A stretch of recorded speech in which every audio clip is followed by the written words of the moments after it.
So, hello all. So, in today's session, we will be taking up questions related to economy, which is part of your mock test number 4. Okay. So, question number 7, if you see, consider the following statements with respect to the estimation of national income. The first statement states that the commission paid to the broker for the sale and purchase of the second hand goods should be included. This is right. In the estimation of national income, for example, only new goods and services will be taken into account for the calculation of GDP. What about the second hand products? The second hand products or the second hand sale will not be considered as part of GDP. But for example, let's say there is a second hand car reseller. What will he do? He will take a car at a lower rate and he will sell it off or trade it at a higher rate. The value of that car will not be considered for calculation of GDP, but what will be considered is the services provided by that particular firm, or let's say by that reseller. Whatever income that he is earning, the services or the commission will have to be included. Therefore, 1 is correct. What about 2? The sale of second hand goods should not be included. This is also correct. So, the answer for this question is both 1 and 2. Question number 8, devaluation of a currency means.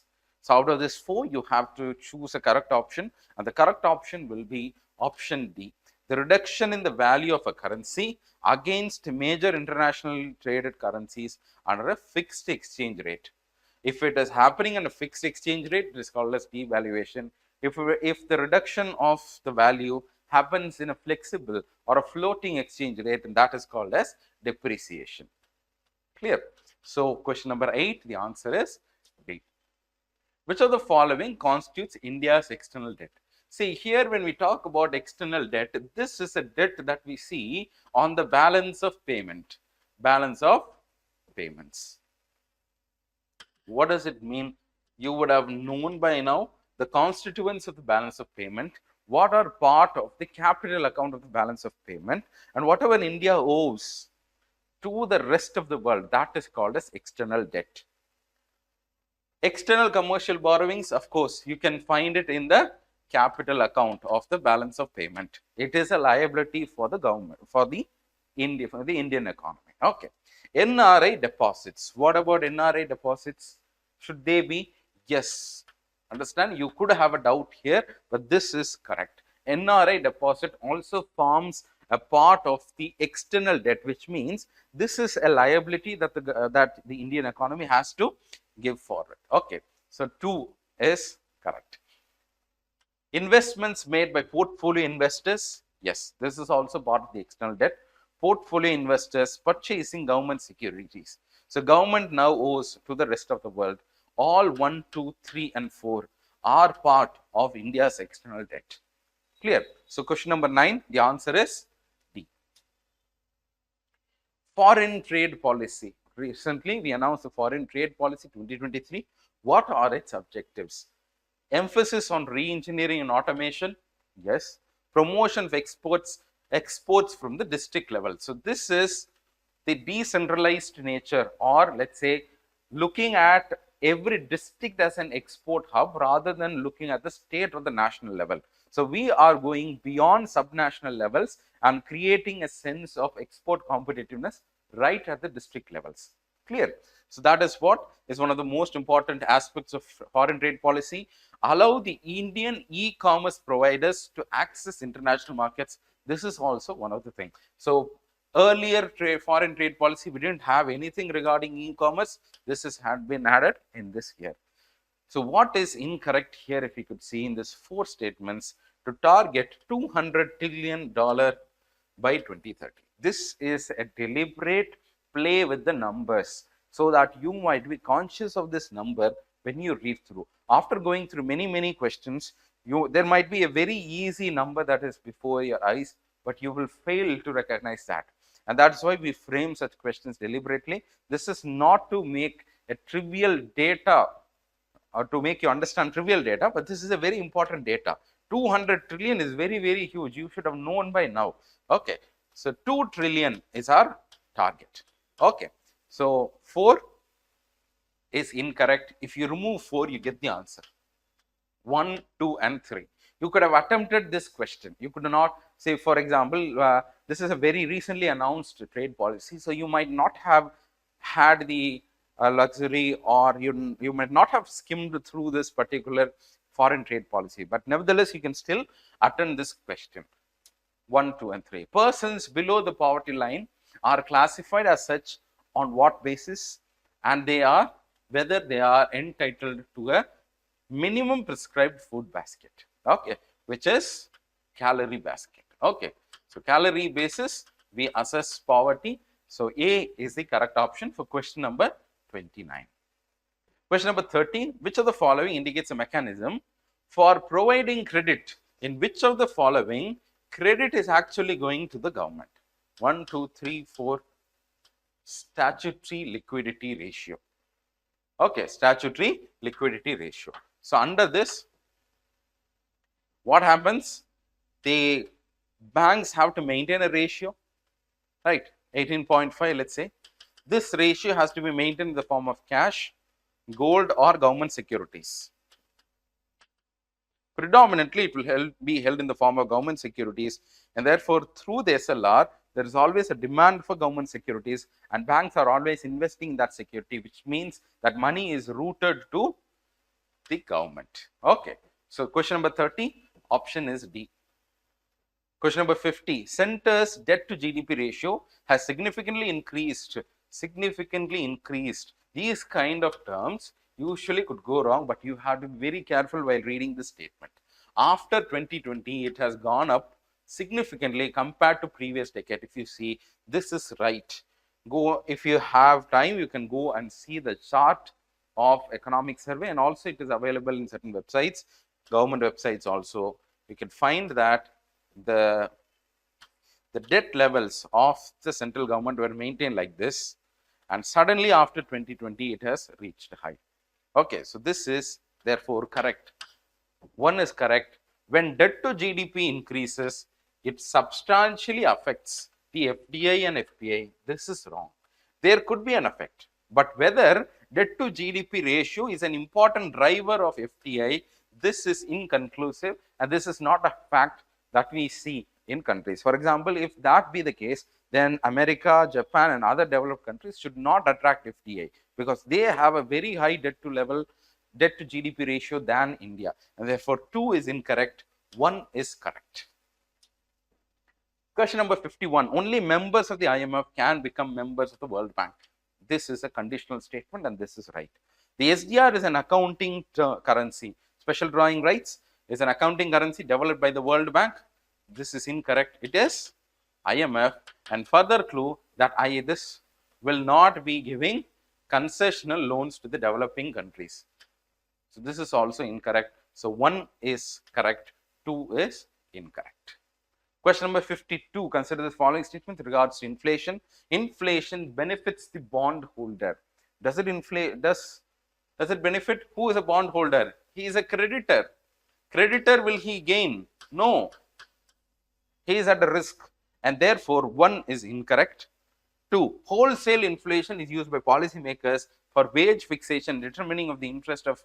This is also incorrect. We normally use CPI, and for wage fixation and other purposes, inflation index bonds, we use different types of CPI, as the case may see.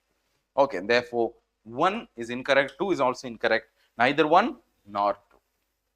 The CAMELS framework. What is CAMELS framework? Associated with supervision of banks. So see, this is an acronym for capital, assets, monetary stability, and liquidity, sensitivity. There are many things associated with that. This CAMELS strategy is a strategy adopted by the banks by the supervisor to know the status of a bank. In the context of Indian economy, consider the following states, status or statements here. Third largest. Is this right? Yes. In terms of PPP, it is the third largest. The center's capex has steadily decreased. Incorrect. Right. In fact, 33% increase is a fact quoted by the government, and therefore this is incorrect. 1 is correct, and therefore 1 only. Reverse repo and SDF. Question number 73. Function as liquidity infusing tools. Incorrect. SDF, what happens? This is a deposit facility. Reverse repo, what happens? The money is coming to the RBI and therefore it is a liquidity absorbing tool, not a liquidity infusing tool. Decreasing the reverse repo or SDF rate will lead to, normally if you have such correlations, bear it in your mind, when will decrease happen? Whenever a rate is decreasing, it means that we are following an expansionary policy. What will happen during expansionary policy? When expansionary policy is followed, then liquidity will increase in the market, not decrease, and therefore 2 is incorrect. Neither 1 nor 2. Under the open market sale, FCI sells excess stocks out of the central pool in the open market at market price. This is incorrect. It will be auctioning off and will be selling at a rate a little bit higher than the subsidized rate, but it may be lower than the market rates also, not at the market rates, need not be at the market prices. Okay, so one is incorrect. Storage purposes, FCI uses, of course, FCI stocks its food grains in the warehousing, state warehousing corporation, and not in private godowns, is incorrect. The government has been trying to facilitate the investments into agricultural marketing and storage, and therefore 2 is incorrect. 1 is incorrect. The answer is neither 1 nor 2. Clear? Question number 77. UPI 123 pay. What is this for? 1. See, these kind of factual questions, if you come, how will you read these questions? Let us have this as an example here. It aims at bringing the functionality of UPI to feature phones. Yes, this is what is the purpose. It uses sound waves to enable contactless offline and proximity data communication. This might be a far-fetched idea for you. You might not have read this data. So let it be. UPI Pay will initially have some transaction charges and will gradually be made free. This is the inverse logic. Understand, whenever there is a particular new innovation, it will be initially having a free of cost. Okay, so it only then it will be an incentive for others to use it, and therefore logically speaking 3 is incorrect. Users now can send a maximum of 200. This also you could have a doubt. Let's say 3 is incorrect. 3 is incorrect. You have 2 options here, 1 and 4, 1 and 2. 1 and 4, 1 and 2. Which will be correct? See, if users can send a maximum of 200 at a time via UPI, this seems to be a very low number. This is incorrect and this is correct, and therefore 1 and 2. So how much it is? It is 5,000 per person up to a maximum of 1 lakh per day. Just as you have simple UPI, UPI 123 PA also works like this. But there is an additional fact that I want to emphasize. This is true regarding UPI Lite. There is a technology called as UPI Lite. What is this UPI Lite? This UPI Lite is a kind of a wallet. Through this wallet, you can make a payment of only 200 rupees. Okay.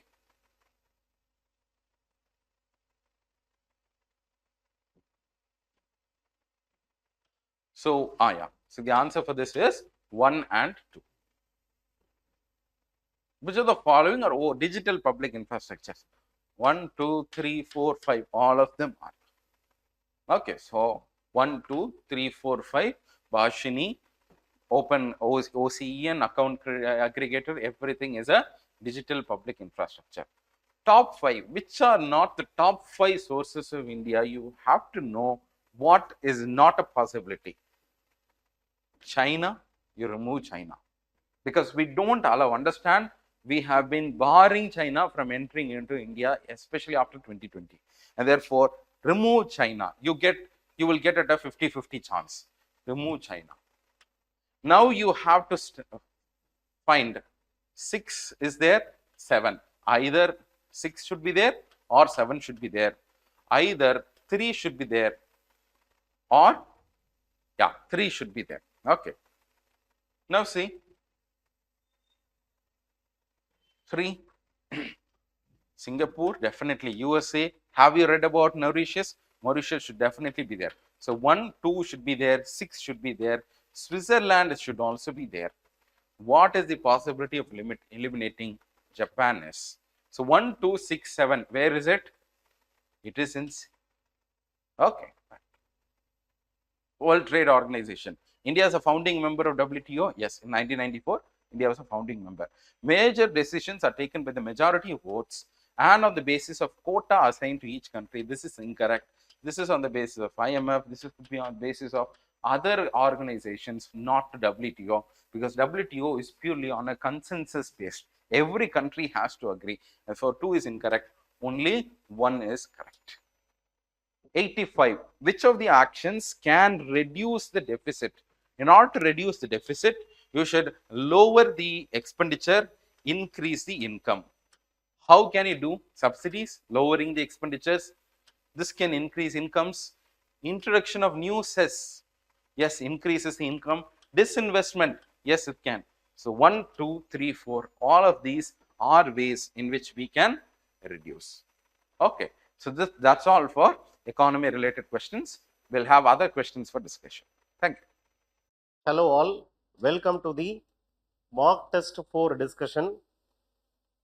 Next test will be mock test 5 and thereafter you are going to write UPSC Civil Services Preliminary Examination on May 28th. We'll see the polity questions now. Consider the following statements regarding overseas citizenship OCI card holder. The first statement says they are entitled to do research without any special permission. No, this is wrong. They have to take the permission of Home Ministry. So this is not there available for OCI card holder. So this is a wrong statement. They are not eligible for any constitutional post. So therefore this is the right statement. It is not available for citizens of Bangladesh and Pakistan. So this is also a right statement. Therefore answer is C, 2 and 3 only. Now go to the next question. Constitution. The question is about Constitution prescribing reservation. Definitely Article 330 and 332 speaks about reservation for Lok Sabha MP 330 and State Legislative Assembly, which means that it is not available for Rajya Sabha. So this statement is wrong because it says both houses. It is not available for both houses. It is available only for Lok Sabha, not for Rajya Sabha. So one should not come. Members of State Legislative Assembly. Yes, I told 332. Members of Panchayats and municipalities. Right? So members of Panchayats and municipalities. Yes. 73rd Amendment Act, 74th Amendment Act says this. So this is there. This is there. Chairpersons of panchayats and municipalities, no. This will be made by the state law. It is not there in the constitution and therefore answer will be what? 2 and 3. Answer is 2 and 3 only. Now come to the next question. It is speaking about the state. It was once union territory before becoming a state. It is an important tribal state and it is there in the 6th schedule. Assam, Tripura, Meghalaya, Manipur, not Manipur, Mizoram. These are the 4 states present in the 6th schedule. So it is there in any, the answer lies in any of the 4. Now where and all this AFSPA is present? Assam, then Manipur, right? Arunachal Pradesh, Nagaland. So this will be the work of the central government. They notify an area as disturbed area under this act. And this will be the work of state government. They will declare the area called as disturbed area. So which is there? What is there? Assam, yes, right? And what this question says is, the Armed Force Special Power Act is currently not extended. Here it is extended, right? It is not at all a schedule 6 state. So Tripura, it is extended. Not extended answer is Mizoram.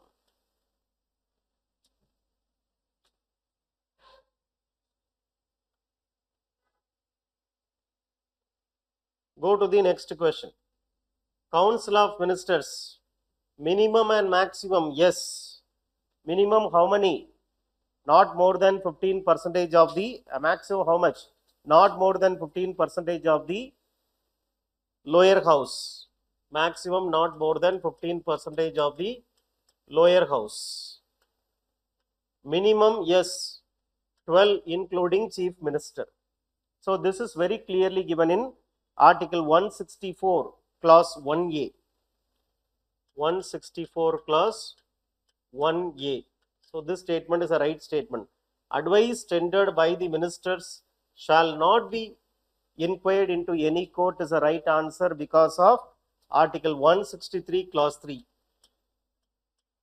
So both these statements are correct statements. Go to the next question. Which among the following provision does not affect the independence? This does not affect the independence. This does not affect the independence. This will definitely affect the independence, and this also will affect the independence. Because power to increase the number of judges not there with the judiciary, it is there with the parliament. And NJAC will have what? Equal number of executive as well as judicial members. So these two will definitely affect the independence. These two will help in the independence. It will not affect the independence. So answer is 1 and 2 only. Now come to the next question. Sixth question, which is correct regarding the High Court? Which is correct regarding the High Court? Governor is not going to consult the High Court like President can consult the Supreme Court. There is no advisory jurisdiction for High Court. It is there only for Supreme Court under Article 143. There is no such power available for High Court. So Governor of State can consult is wrong. President can only consult Supreme Court, not the Governor. No High Court shall have the jurisdiction to declare any central law to be constitutionally invalid. High Court is having power. High Court can very well tell that the law is invalid because it is violating constitution. Which law? Central law. So High Court can declare central law constitutionally invalid. It is there available for the High Court. Actually speaking, 42nd Amendment Act removed a provision called 226A. Article 226A allowed High Court to make the central law. High Court has power to make central law invalid. But 42nd Amendment Act removed this. However, 43rd Amendment Act retained this. So which means that as of now, High Court can declare a central law invalid. No High Court, it says High Court can very well declare central law invalid. So this is wrong. Constitution of India empowers both Supreme Court and High Court to punish for contempt. Definitely yes. Right? Article 215 empowers High Court to punish for contempt, and Article 129 empowers Supreme Court to punish for contempt. So this is right. Judges of High Court are appointed by governor. No, it is they are appointed by president only. So this is wrong. Answer is therefore C. C is the correct answer. Law Commission of India is a statutory body. No, it is an executive body. 1955 only first Law Commission came. Settleward. And now it is Ashwati. 22nd Law Commission today. Now it is 22nd Law Commission. It works as an advisory body is a correct statement. So answer is B. Anti-defection law. It does not apply to speaker. It is applicable to both elected and nominated members. It does not apply to merger. It does not apply to speaker. Actually, you have to read the 10th schedule very clearly, especially paragraph 6 of 10th schedule. Read. It is not giving a blanket exemption to the speaker. Remember, exemptions are given to speaker, deputy speaker and deputy chairperson. There are some exemptions given, not total exemption. For example, if they voluntarily give up membership from their parent party, if they voluntarily resign from their parent party, they will continue as speaker. Right? So if they voluntarily give up the membership of their parent party, they can continue as speaker. Okay, they can, but they cannot rejoin any party. They cannot rejoin any party. So, there are certain grounds which are exempted. Not totally speaker, deputy speaker will be outside 10th schedule. There are some conditions where speaker, deputy chairperson of Rajya Sabha are exempted from the ambit of 10th schedule. Not totally they are exempted. So therefore you have to say that it does not apply to speaker is wrong. It is not, does not apply to speaker with respect to certain conditions, not all conditions. So this is wrong. It is applicable to both elected and nominated is right. It does not apply to 2/3 merger. Yeah, this is also right. So answer is 2 and 3.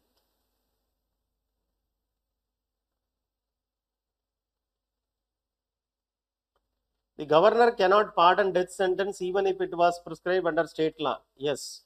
The provision of one governor administering 2 or more state was not present in original constitution. Yes, it was present only in 7th Amendment Act. So both are correct. Rules regarding the practice and procedure of Supreme Court can be made by Supreme Court only under Article 145. These are the committees connected to electoral reforms. Right, 1973, I think this one. The 1990s, Indrajit Gupta Committee. Then this Dinesh Goswami Committee. All these committees are which committees? They are connected to electoral reforms. This committee is 1974.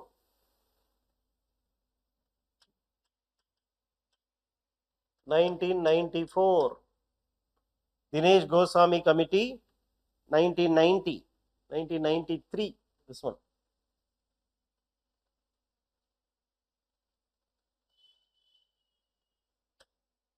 (1990).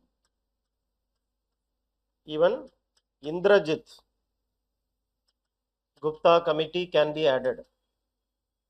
All these committees are connected to electoral reforms. Indrajit Gupta Committee, 1998. All are connected to electoral reforms. In which of the following cases concurrence of both houses are required to give effect? Removal of Vice President, 67B. Yes. Effective majority in case of Rajya Sabha, simple majority in case of Lok Sabha. So both are needed.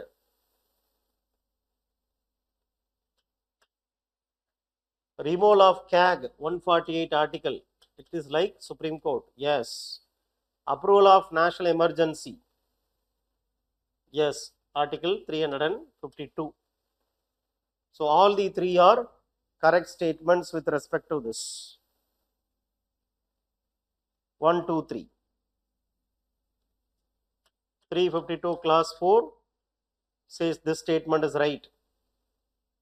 148 says this statement is right. 67B says this statement is right. All the three are right. Delegated legislation means what?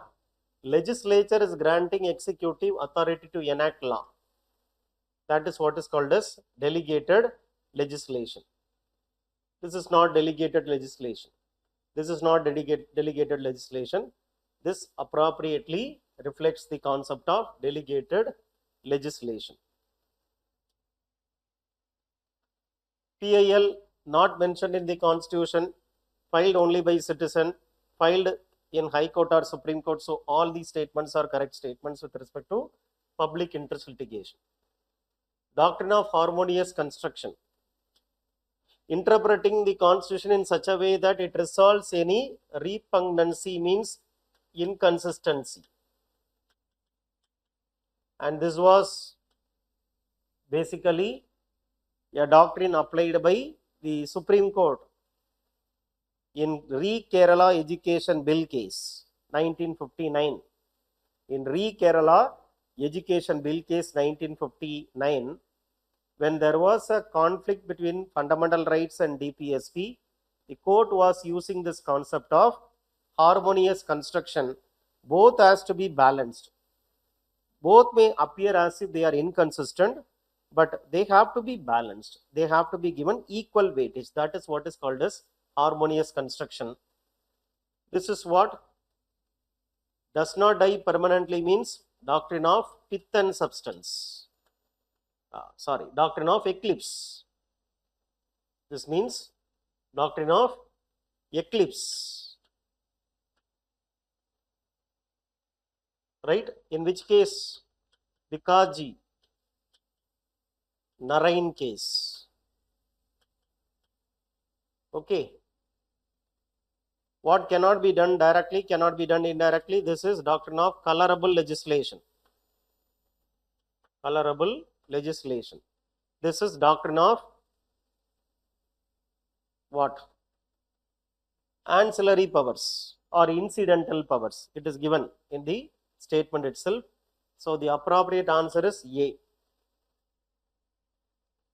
NPR and NRC. Population, it includes citizens plus non-citizens also. National Registry of Citizens includes citizens only. Both are provisions coming from 1955 Act. Updated only in Assam 2019. This is right, this is right, this is also right. Answer is 1, 2, 3.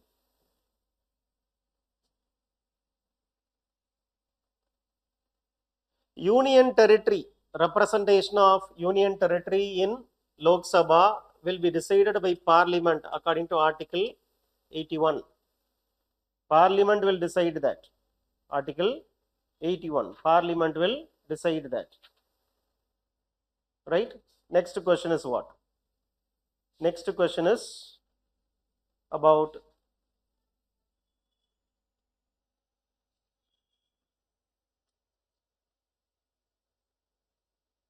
new welfareism. What do you mean by new welfareism? Some tangible provisions will have to be given by the government to the people. Tangible provisions. Tangible provisions like bank accounts, cooking gas, toilet facility, electricity will have to be given by the government. According to National Family Health Survey 5, National Family Health Survey 5, this concept has been invoked. So National Family Health Survey 5 speaks about this concept. It means state will have to give certain things which are very tangible to the people at a very subsidized price. tangible things including cooking gas, right? Tangible things include bank accounts, toilets, electricity, etc. So this is the appropriate answer for question number 83. Now we have given the answer discussion for polity and some current affairs related questions. There are certain things which you should be very careful. 10th schedule does not apply to is a blanket statement. Paragraph 6 of 10th schedule says exemption is given to speaker, deputy chairperson on certain grounds.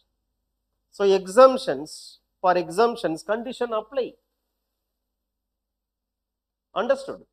Because it is given in paragraph 6 of 10th schedule that if suppose disqualification under 10th schedule comes against the speaker, against deputy speaker, who will decide?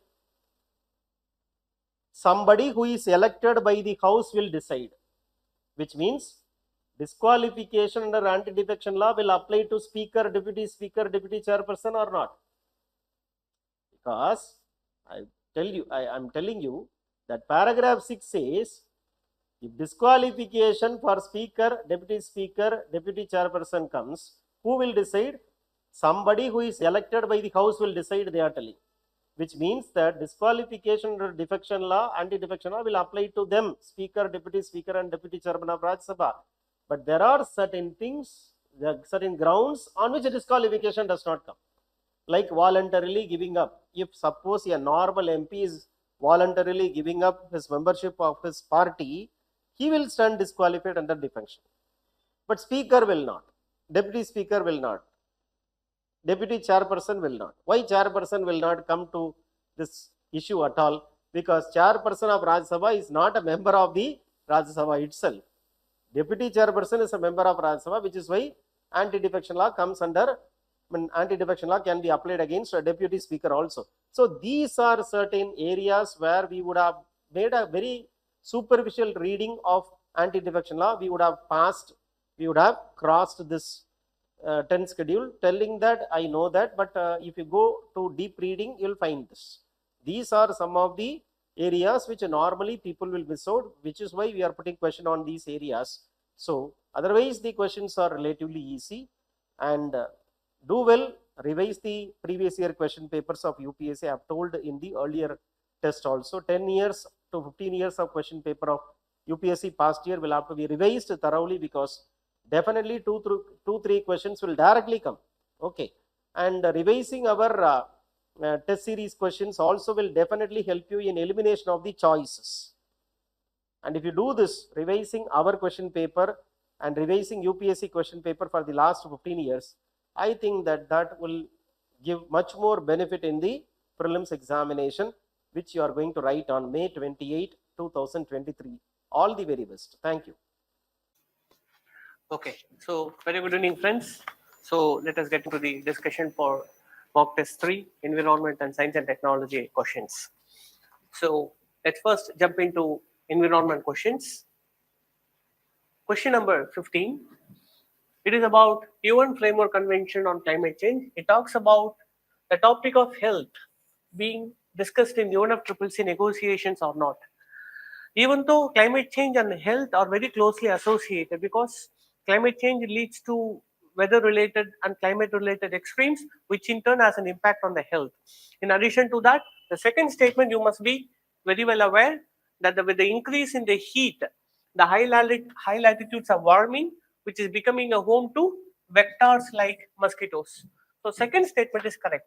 And therefore, what about the first statement? Even though it has been recognized, it is not well taken up. There are only one instance of health being a topic of discussion under UNFCCC, but it is not a major topic. And that one is called as Nairobi Work Program of 2014. It is the only instance where Nairobi Work Program 2014. It is only in this instance where out of, there were about 14 topics in this work program. Health was only a minor component. So we can say that it is not a part at all. And for the first time, it is in the next COP 28, that health is going to be a prominent point of discussion for under UNFCCC. So we can say that this statement is a correct statement. Even though Nairobi Work Program has an element of health in its discussion, it is not considered to be a full-blown discussion into this. Okay, it is only in the next year that the COP 28 it is going to be taken up. That is the reason this question was asked. Okay, so the first statement, the 15th question, 1 is wrong, 2 is correct. The answer is B. Question number 16. Yes, see, the point is discussion is different. The Nairobi Work Program, it is actually an ad hoc work group appointed. It is not like when the delegates from the individual parties, they sit and they discuss about the various topics. For example, there is an intense debate and discussion on financing climate change.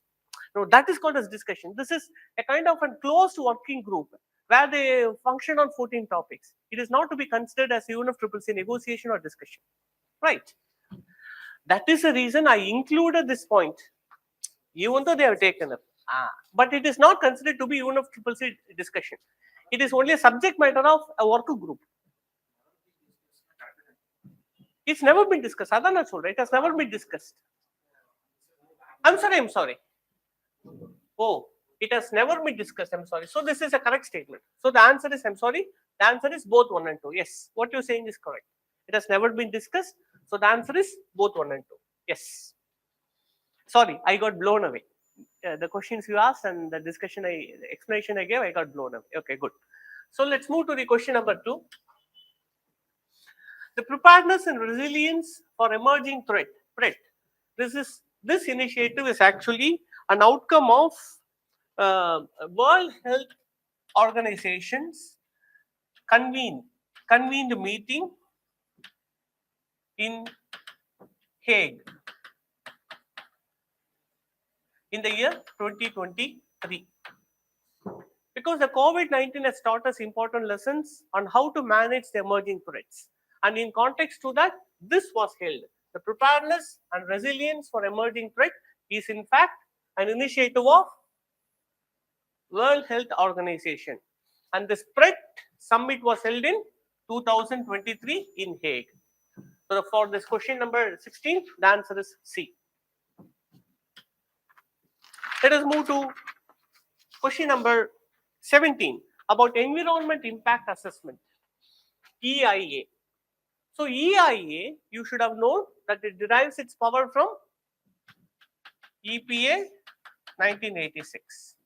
So this is the primary law that this derives the power from. But EIA is not a legal instrument as such that is being passed in the parliament. It is in fact a memorandum, an office memorandum published in the Indian Gazette by the Union government. So it is simply a kind of a notification. Adanalana we call EIA as a notification. We don't call EIA as a law.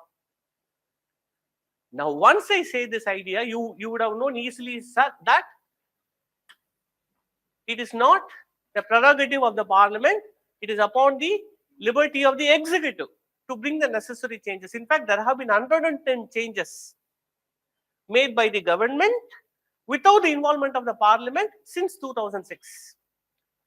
So the point is, even though it derives the power from law, it does not require the involvement of the parliament because it is merely an official notification. It is not considered an amendment of the law.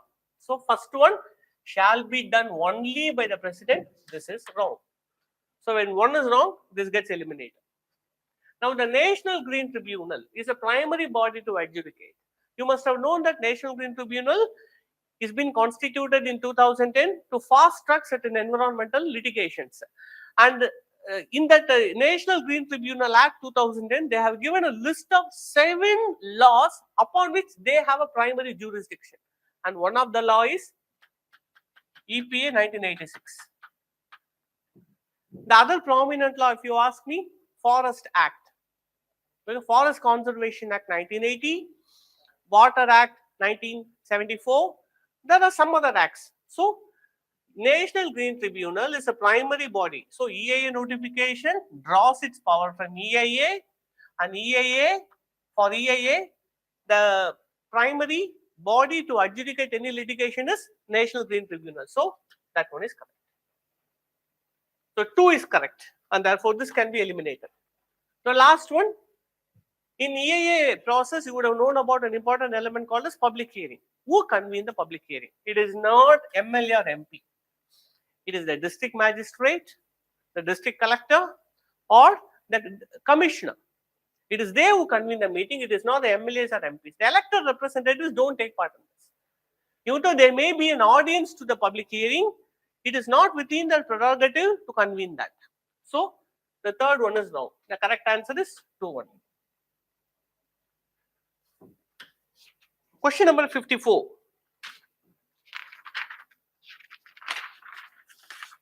Question number 54 about Kappa ficus alvarezi.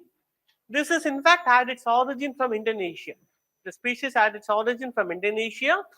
It is considered to be a species which are grown for commercial uses. It's an algae actually. Please understand, it's an algae, seaweed. It's a seaweed. Why they cultivate it is because from this algae we get a compound called as carrageenan. This carrageenan, you would have seen about thickening agents in the food. Carrageenan is a thickening agent used in the food industry, and the carrageenan is mostly obtained from the Kappa ficus alvarezi. And because of the economic worth of this cultivation, many fishermen in the coastal area started cultivating it, and because of that, it has become into an invasive alien species. And such an invasion was recently reported from Gulf of Mannar of Tamil Nadu also. It has been reported in a large issue. What happened? Gulf of Mannar is also home to coral reefs, and this algal infestation, the cultivation, caused the graying of the coral reefs. The corals are usually green or other dark, bright colors, but when this reefs are grown in that, it invades them and turns them into grayish. So that was the reason it was in the news. So it is an invasive seaweed damaging corals. That is the answer for this question. Question number 55. It is a type of gazelle species. Gazelles are actually belongs to a family of antelopes. Antelopes.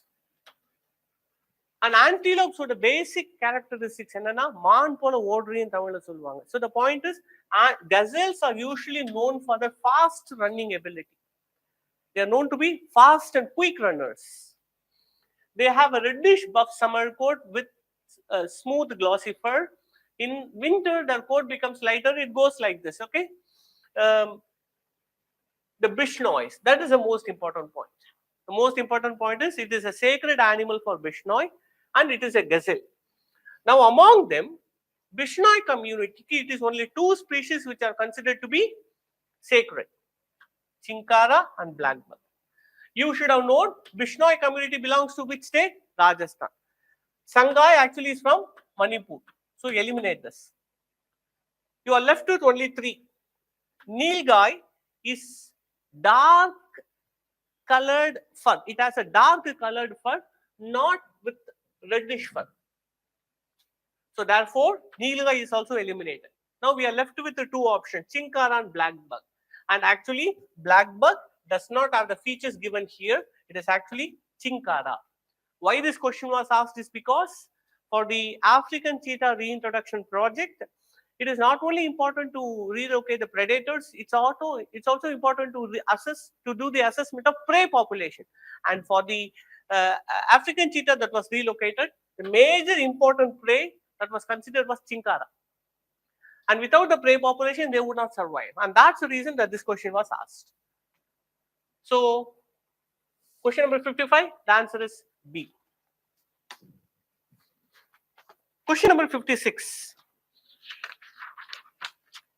The Stockholm Conference is associated with creating a common governance framework for the planetary environment and Natural Resources. Stockholm Conference. What is this conference? That links common governance and common governance framework for the planetary environment and natural resources. This actually we are talking about UN Conference on Human and Environment. Human and Environment. It is this first environmental conference was held in the year 1972, also called as One Earth Summit. It was also called as One Earth Summit. So that was held in Stockholm. This 1972 summit was held in Stockholm. That's why it is also called a Stockholm Conference. The first major assembly of governments to tackle, to consider the human survival and the environment taken together. That was the first time. And 2022 marks the 50th year of the Stockholm Conference, which is perfectly true. So, both the statements 1 and 2 is correct for this question. Question number 57. With reference to Alliance for Industry Decarbonization, consider the following statements. Okay. So, this it is an initiative of International Energy Agency, but that is also just try to think. When we say decarbonization, would it be more preferable to have an energy agency or renewable energy agency? Yes. It in fact an initiative started by International Renewable Energy Agency, not International Energy Agency. First statement is wrong. And in this initiative was actually held in, is an outcome. This initiative is an outcome of Bali Declaration. Bali Declaration 2022. And this declaration 2022 is to know that how responsible the industries can become to fight against climate change. Not only the government has to fight, even they have to take part in this collective initiative. So they have taken initiative such that the Paris Agreement should also be taken in letter and spirit by the industries also. So the third one, the alliance aims to decarbonize industrial value chain in pursuit of the Paris Climate Agreement. Yes, that is true. It is in pursuit of this, they have formed this alliance. And some Indian companies are members of this initiative. Yes. Tata, Jindal Steel are considered to be members of this alliance. So 2 and 3 is correct, 1 is wrong. The answer is C.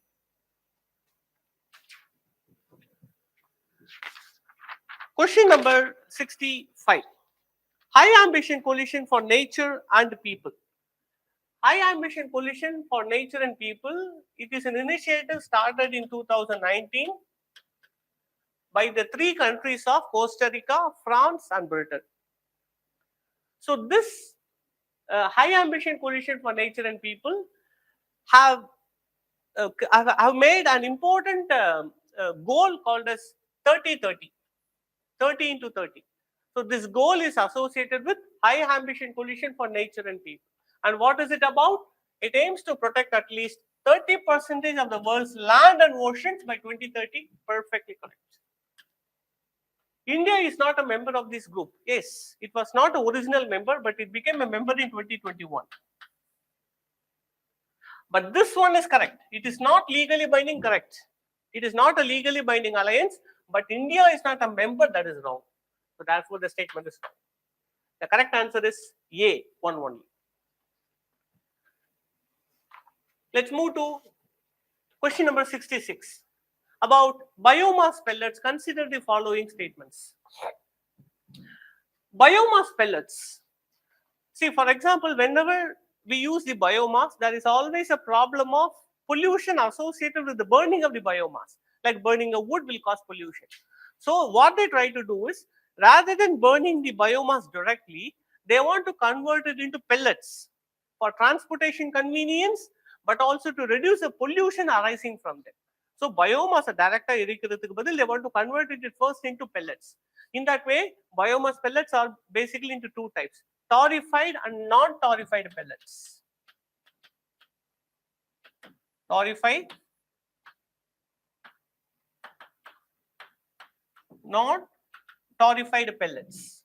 Torrefied pellets are exposed to high temperatures about 250 degrees Celsius without the presence of oxygen. And then they are crushed and made into pellet. That is torrefied. Non-torrefied are simply powdered and crushed into pellets and compressed into pellets. So this exposed to high temperature, this is not exposed to high temperature, torrefied and non-torrefied. And this pellets, they say, has to be burned along with the coal so that the coal consumption will decrease. Okay, so that is what called as biomass pellets co-firing technology. It is also called as biomass co-firing. It is also called as biomass co-firing. So in biomass co-firing, don't think biomass is nothing simply directly burning the wood with the coal. No, it is actually the pellets. So they are produced from agri residue of all kinds. Yes, there is no discrimination of only certain woods can be taken or not. Even wheat stubble, rice stubble, or the stubble of any kind, even the wood can be used, and it can be used for co-firing. Yes, first statement is correct. Second statement, because this is nothing but a powdered wood.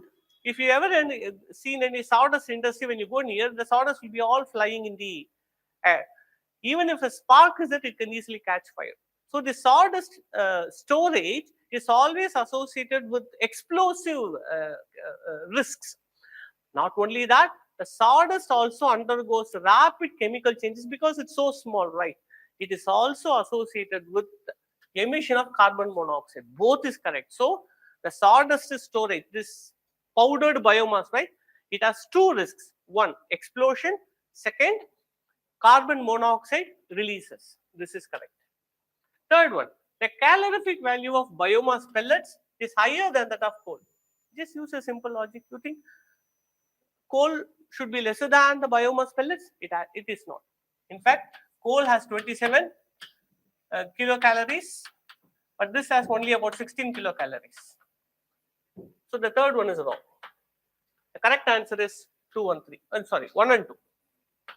The correct answer is 1 and 2. 67th question.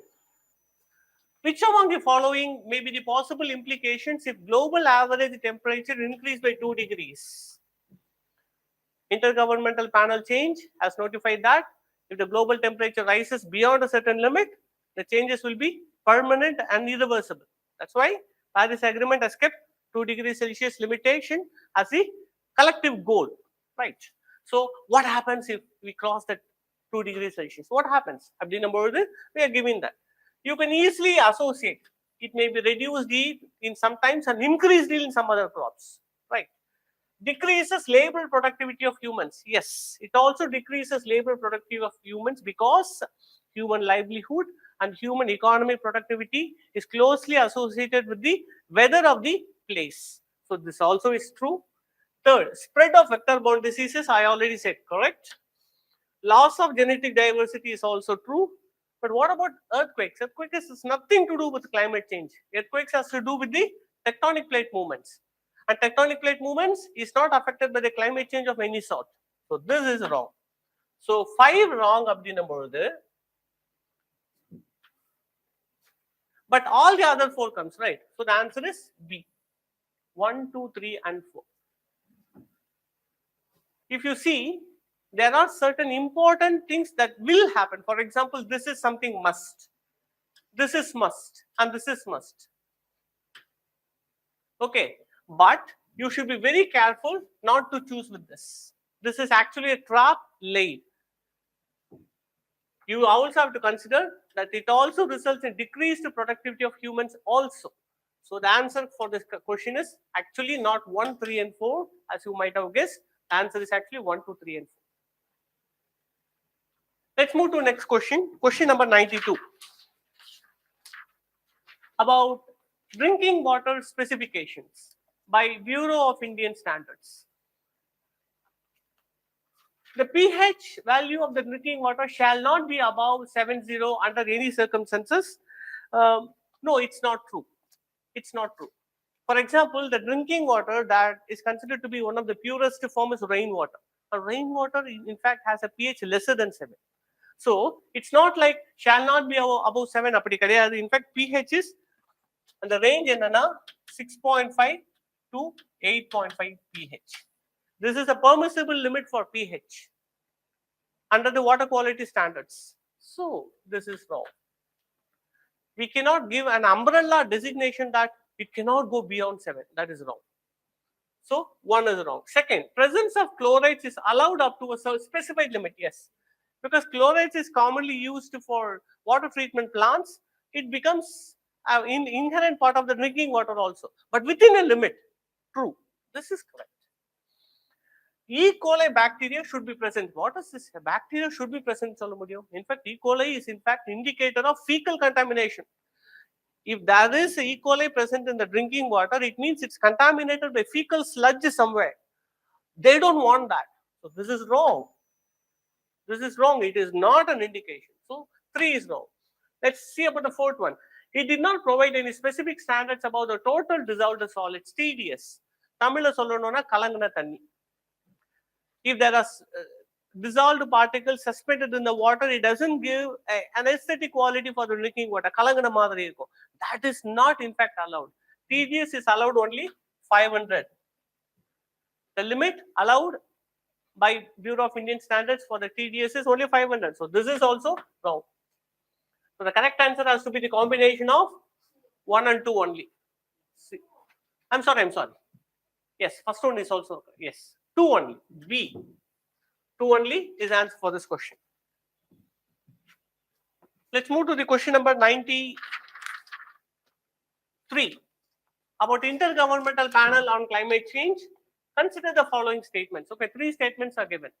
It was established by World Meteorological Organization. Yes, it's a collective effort between WMO and UNEP in 1988. Correct. It was formed in 1988. That's correct. So correct statement. Second, it played an instrumental role in the creation of UNFCCC. Yes, because it was created in 1988 and UNFCCC was negotiated in 1992 Rio Summit. அப்பதான் இந்த convention form பண்றாங்க.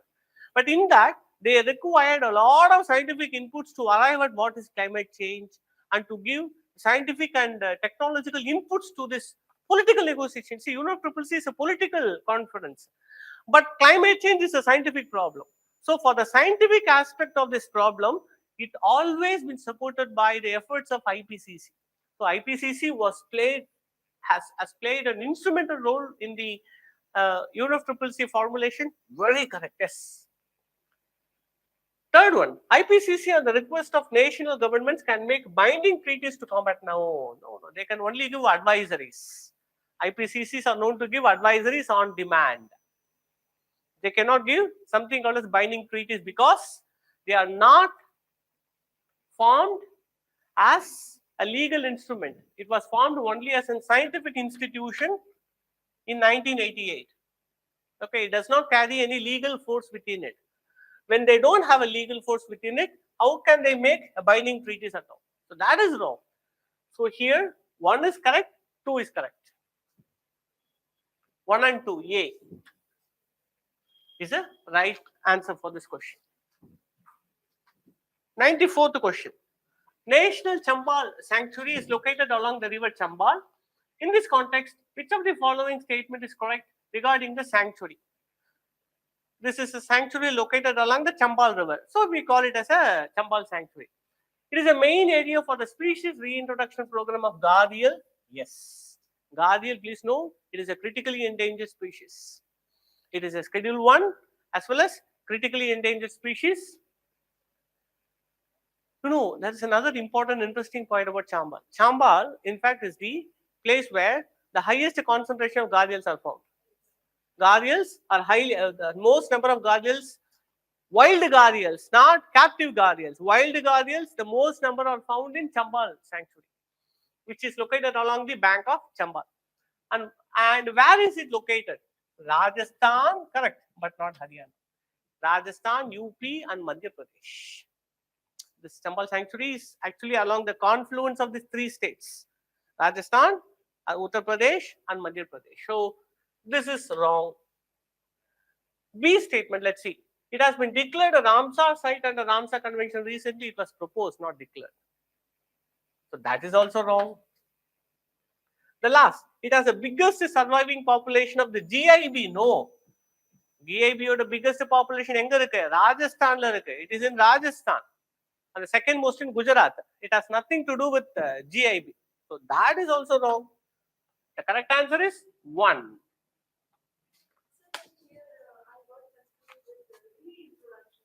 Yeah.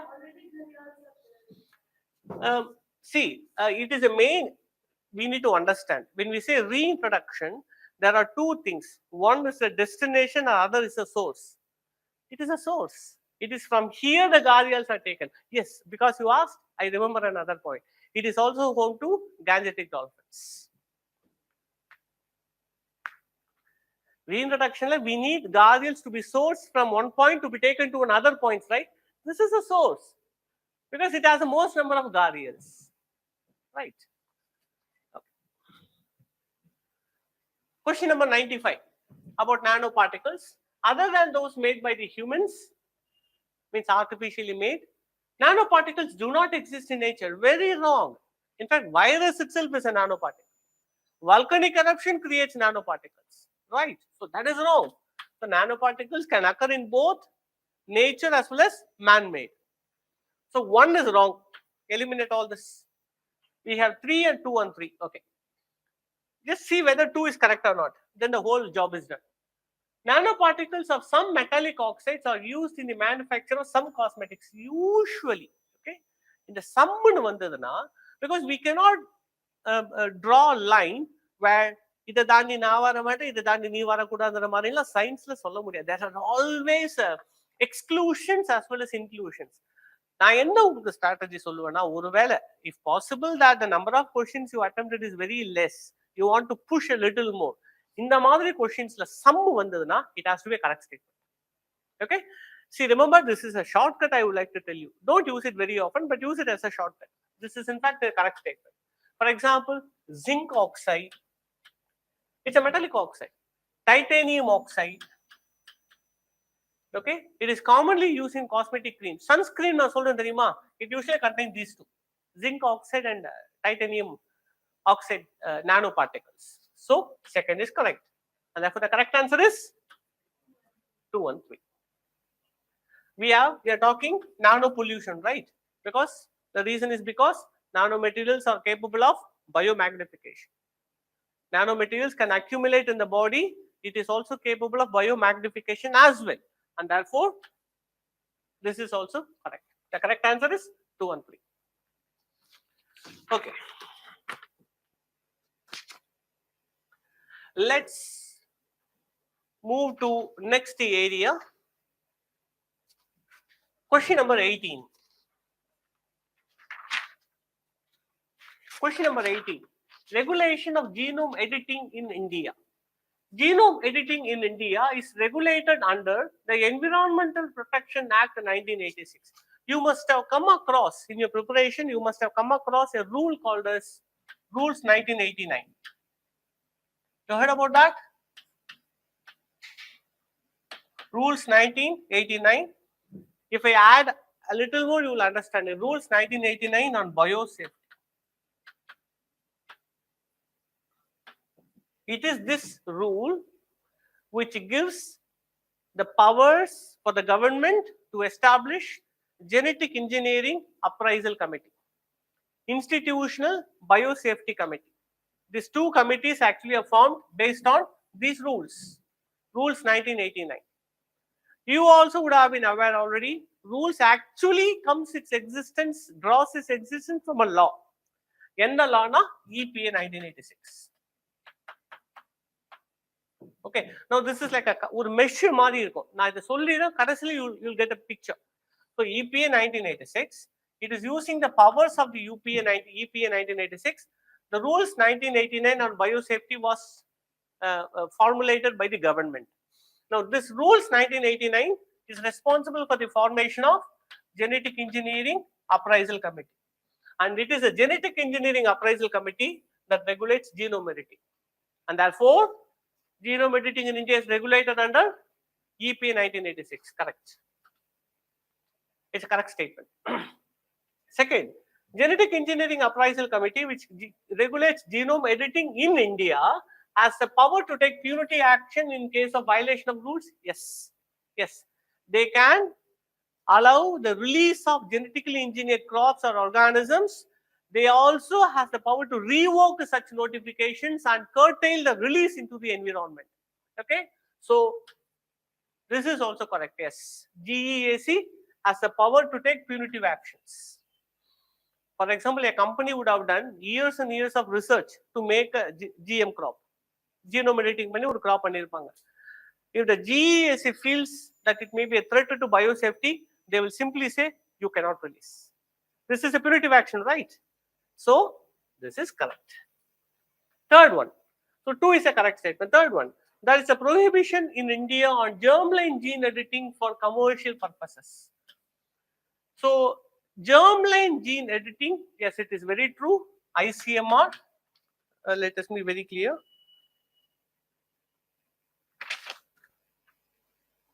Yes, National Guideline for Gene Therapy. National Guideline for Gene Therapy by ICMR put a restriction on germline gene editing. So that is also correct. The answer is all the 3 statements are correct. 1, 2, and 3 is a correct one. Let's move to the next one. REAM 2020-23. This is actually an international conference. If you know the abbreviation for this, you already got the answer correct. So this REAM 2023 was held in Netherlands. This is the first international conference on the responsible use of artificial intelligence in the military. B, அதுதான் REAM சொல்றாங்க. REAM 2023 stands for this expansion, that which was held in Netherlands. The correct answer for this question is B.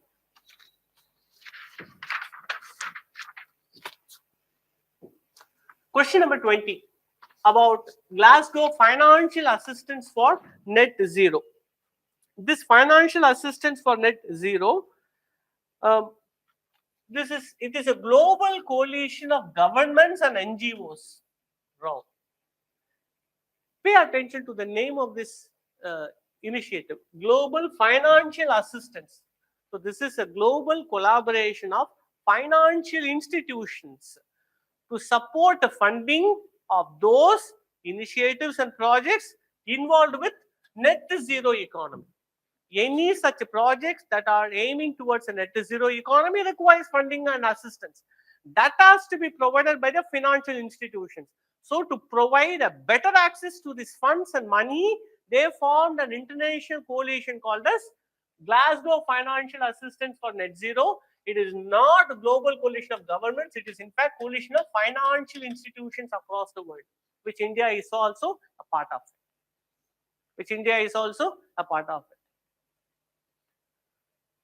It does not set any membership criteria to be a part of it. It does not set, yes, there is no membership criteria provided any aspiring member, for example, a bank, okay, any aspiring member are simply adhere to the simple norms. The norms and the restrictions set forth. Other than that, there is no membership criteria. So this one is correct. So what about this, sir? But even though it is primarily a coalition of financial institutions, NGOs, and the public sector can participate in the meetings and negotiations, but they are not the members. It is not their coalition. So this is correct, but this is wrong.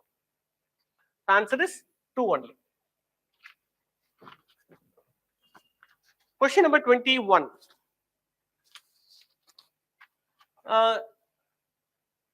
We are talking about longest lake in India, and they say Kuttanad.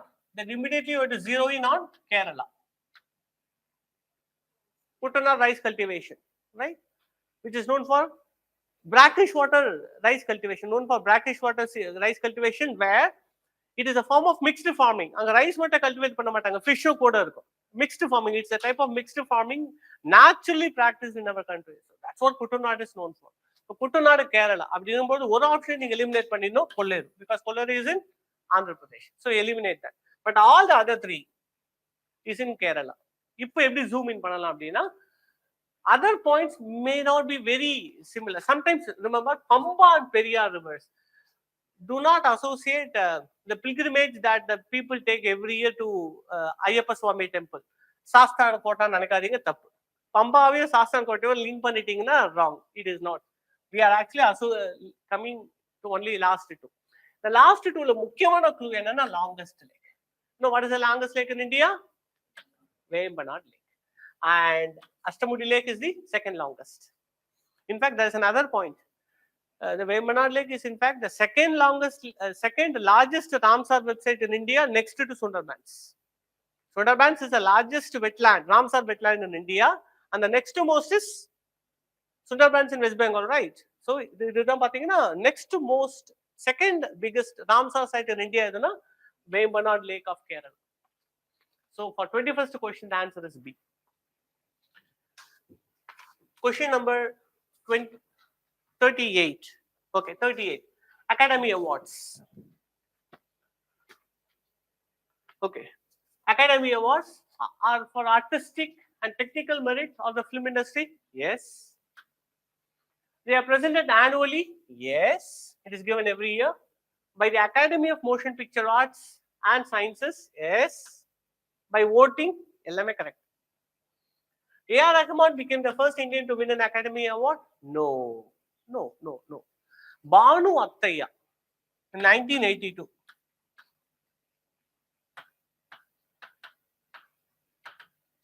If you've seen the movie The Gandhi, one of the phenomenal movie, so in that the makeup artist for that Gandhi character was done by this Banu Attaiya for that phenomenal makeup performance. She was the first person who received the Oscar in the year 1982.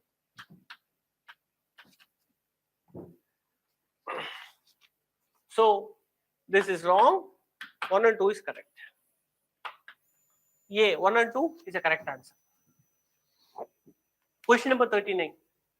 I hope that you guys have prepared about this important technology which has been in the news recently, CART technology, which actually stands for chimeric antigenic receptor.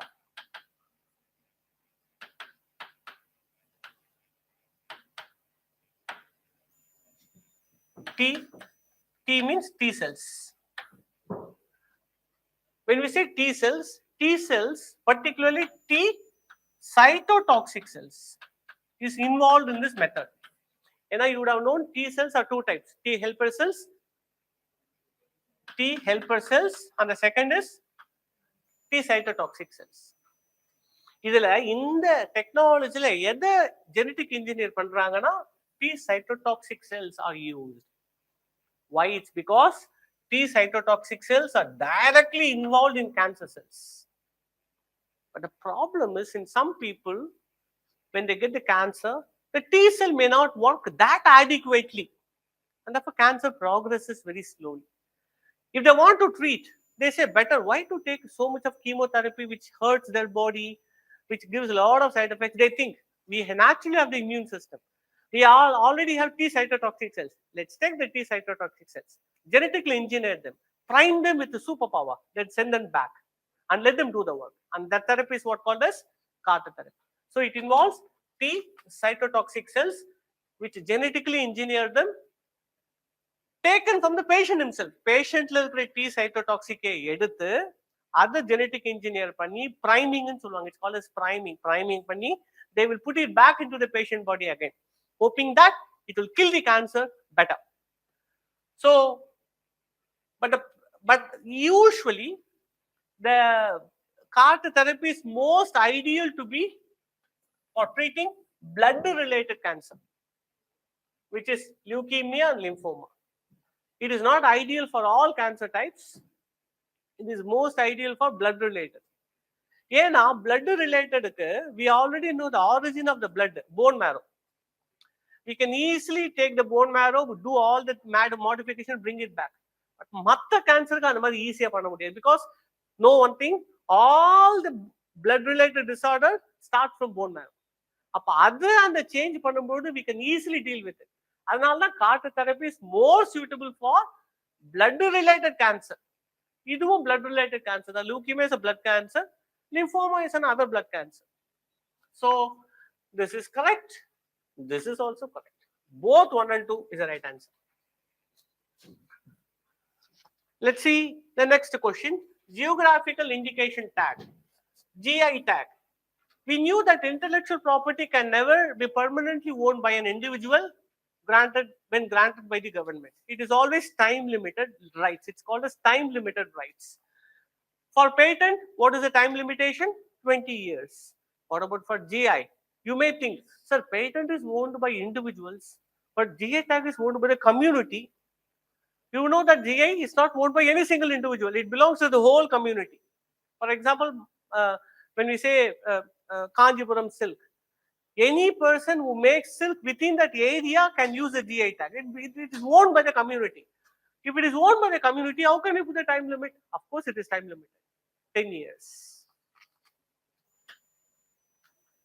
According to Geographical Indication of Goods Act 1989, it is a time limited right, but it can be renewed once in every 10 years by the community. The community can take initiative to renew it once in every 10 years. Yes, but it is correct. 1 is correct. Therefore, this can be eliminated. The use of GI tag is limited to agricultural products. No. Once again, if you go back to section 2 of Geographical Indications Act 1999, geographical indication யாருக்கெல்லாம் tag தரலாம்னா agricultural goods. For example, say பட்டமடப்பாய். It is in fact one of the GI tag. It is a manufactured good. It is not agricultural product. So GI tag யாருக்கு தர முடியும்னா it is applicable for agricultural goods, natural goods and manufactured goods. For the 3 kind of goods, GI tag can be awarded. For example, Tirunelveli alwa. It is manufactured. It is manufactured. It is not agricultural or natural. So this is wrong. Try to link it with any real life example you are familiar with and try to see the statement. You know it is wrong. So 2 is wrong. It is wrong and then you zero in on the answer very easily. The answer is 1 and 3. The third one, yes, GI tag was enacted to comply with the TRIPS agreement. True. So 1 and 3 is the answer for this question. Question number 41. India's first waste to hydrogen plant is to be set up in Pune. Yes, it is set up in Pune in association with an organization called as the Green Billions. The Green Billions in association with the Pune Municipal Corporation. So this is correct. The second, the waste for, so this is waste to hydrogen. அப்போ அது waste என்னன்னு சொல்றாங்க. The waste for the hydrogen production will comprise biodegradable, non-biodegradable and domestic hazardous waste. Yes, all these 3 category of waste can be used as an input for this plant. In that waste to hydrogen plant, it is using a plasma gasification technology which uses high temperature plasma,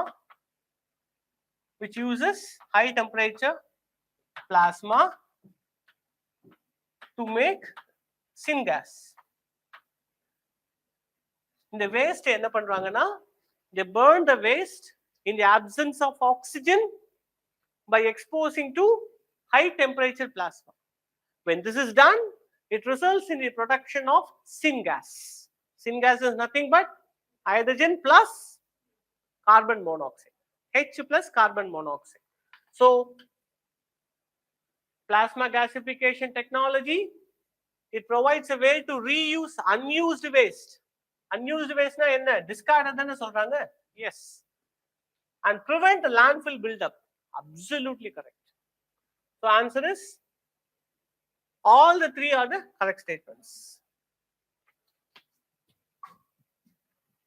Question number 63. Consider the following plant diseases which are caused by virus. Rice blight It is in fact a bacterial disease. It is one of the most important bacterial disease among rice cultivation farmers. It is caused by a bacteria called Xanthomonas oryzae. So it is a bacterial disease, not viral. Upper 4 can be eliminated. We have 1, 2, and 3, 1 and 2. Let's talk about red rot. Red rot, which affects which plant? Sugarcane. When you see sugarcane, you can see red spots. It's actually called as red rot of sugarcane. It is a fungal disease.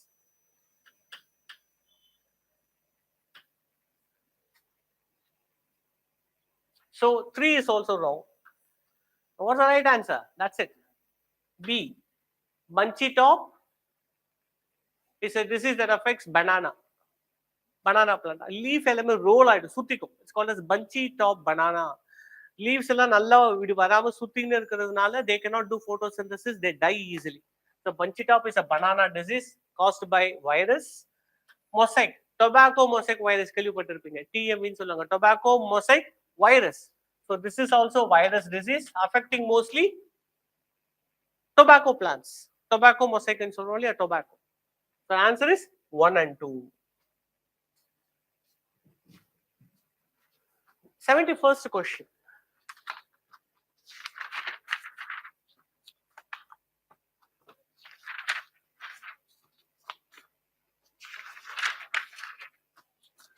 With reference to India's stack, consider the following statements. India's stack is an initiative taken by the Indian government so that certain APIs, open API is made available to all as a single stop solution. இது என்ன API அப்படின்னா, for example, you want to use any service provided by a banking sector or let's say any private sector, it requires an authentication from Aadhaar. There has to be a cross communication between one application to another application which is Aadhaar database. இது ரெண்டுத்துக்கும் நடையில் இருக்கக்கூடிய அந்த interface இருக்கு தெரியுமா, the communication interface, that is what provided by API, application programming interface. So API ன்றது என்னன்னா, application programming interface is a set of programs that provides the communication interface between two applications. Two applications நடுவுல ஒரு communication interface கொண்டு வரது தான் API. This API may be under patent protection or it may be open. Open means anybody can get the source code, they can tweak it, they can modify it according to their purpose. So India stack என்னன்னா, it is actually making easily available to all set of open APIs. So that's what called as India stack. It refers to the set of open application programs, interfaces, and digital public goods. An example of open India stack application by making it easily accessible to all. Some example, if I want to add you, Aadhaar authentication. Aadhaar authentication is in fact an aspect of open API. If you want to get a SIM card, you have to put your fingerprint, which will fetch your Aadhaar data. Because let's say Geo card, which means that Geo company would have developed a software using an API which is available with the Aadhaar already, which is open data. So they use it according to their purposes. அந்த மாதிரி India ஸ்டாக்ல இருக்கக்கூடிய முக்கியமான API என்னன்னா, Aadhaar authentication, Aadhaar EKYC, Aadhaar EKYC, e-sign and digital locker.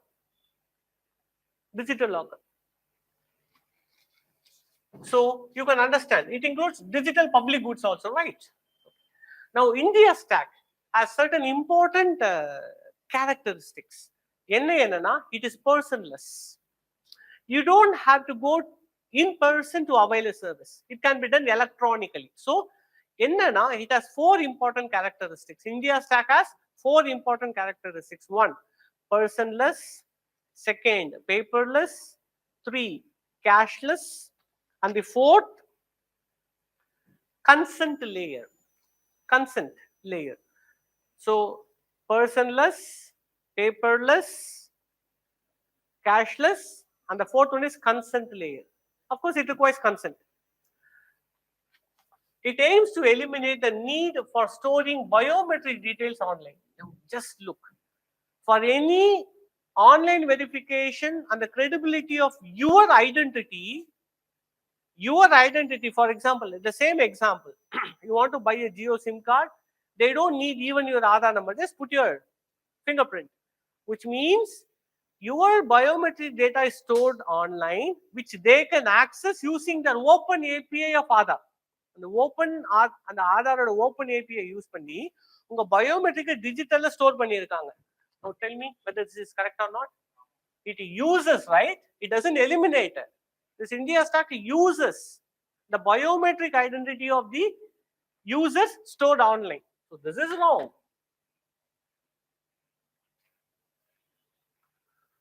Third one, digital locker and unified payment interface are some of the apps included. UPI, it has to be a part of it. This is correct.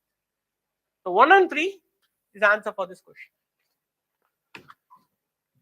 Next question, with reference to somatic cell nuclear transfer technology, consider the following statements. Somatic cell nuclear transfer. Somatic cell. The point is very simple. This is actually this NCNT, somatic cell nuclear transfer, is a basis of the cloning procedure. What we do in cloning is, we know cloning, usually a new progeny is formed with a sexual fertilization. And our sexual fertilization illama or animal uruvakradhu da cloning. You would have heard about it. Test tube baby nu solluvaanga. Correct ah? Enna பண்ணுவாங்க na, they take a egg. Okay? In this egg, it will contain a nucleus.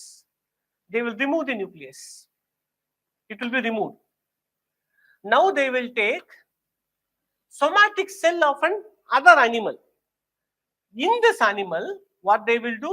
They will take only the nucleus. They will take the nucleus from here and transfer it into the egg. And like a bullock cart, if it doesn't move, they give a kick, they give a kick, bullock start moving. And the they give a kick using a small electric shock.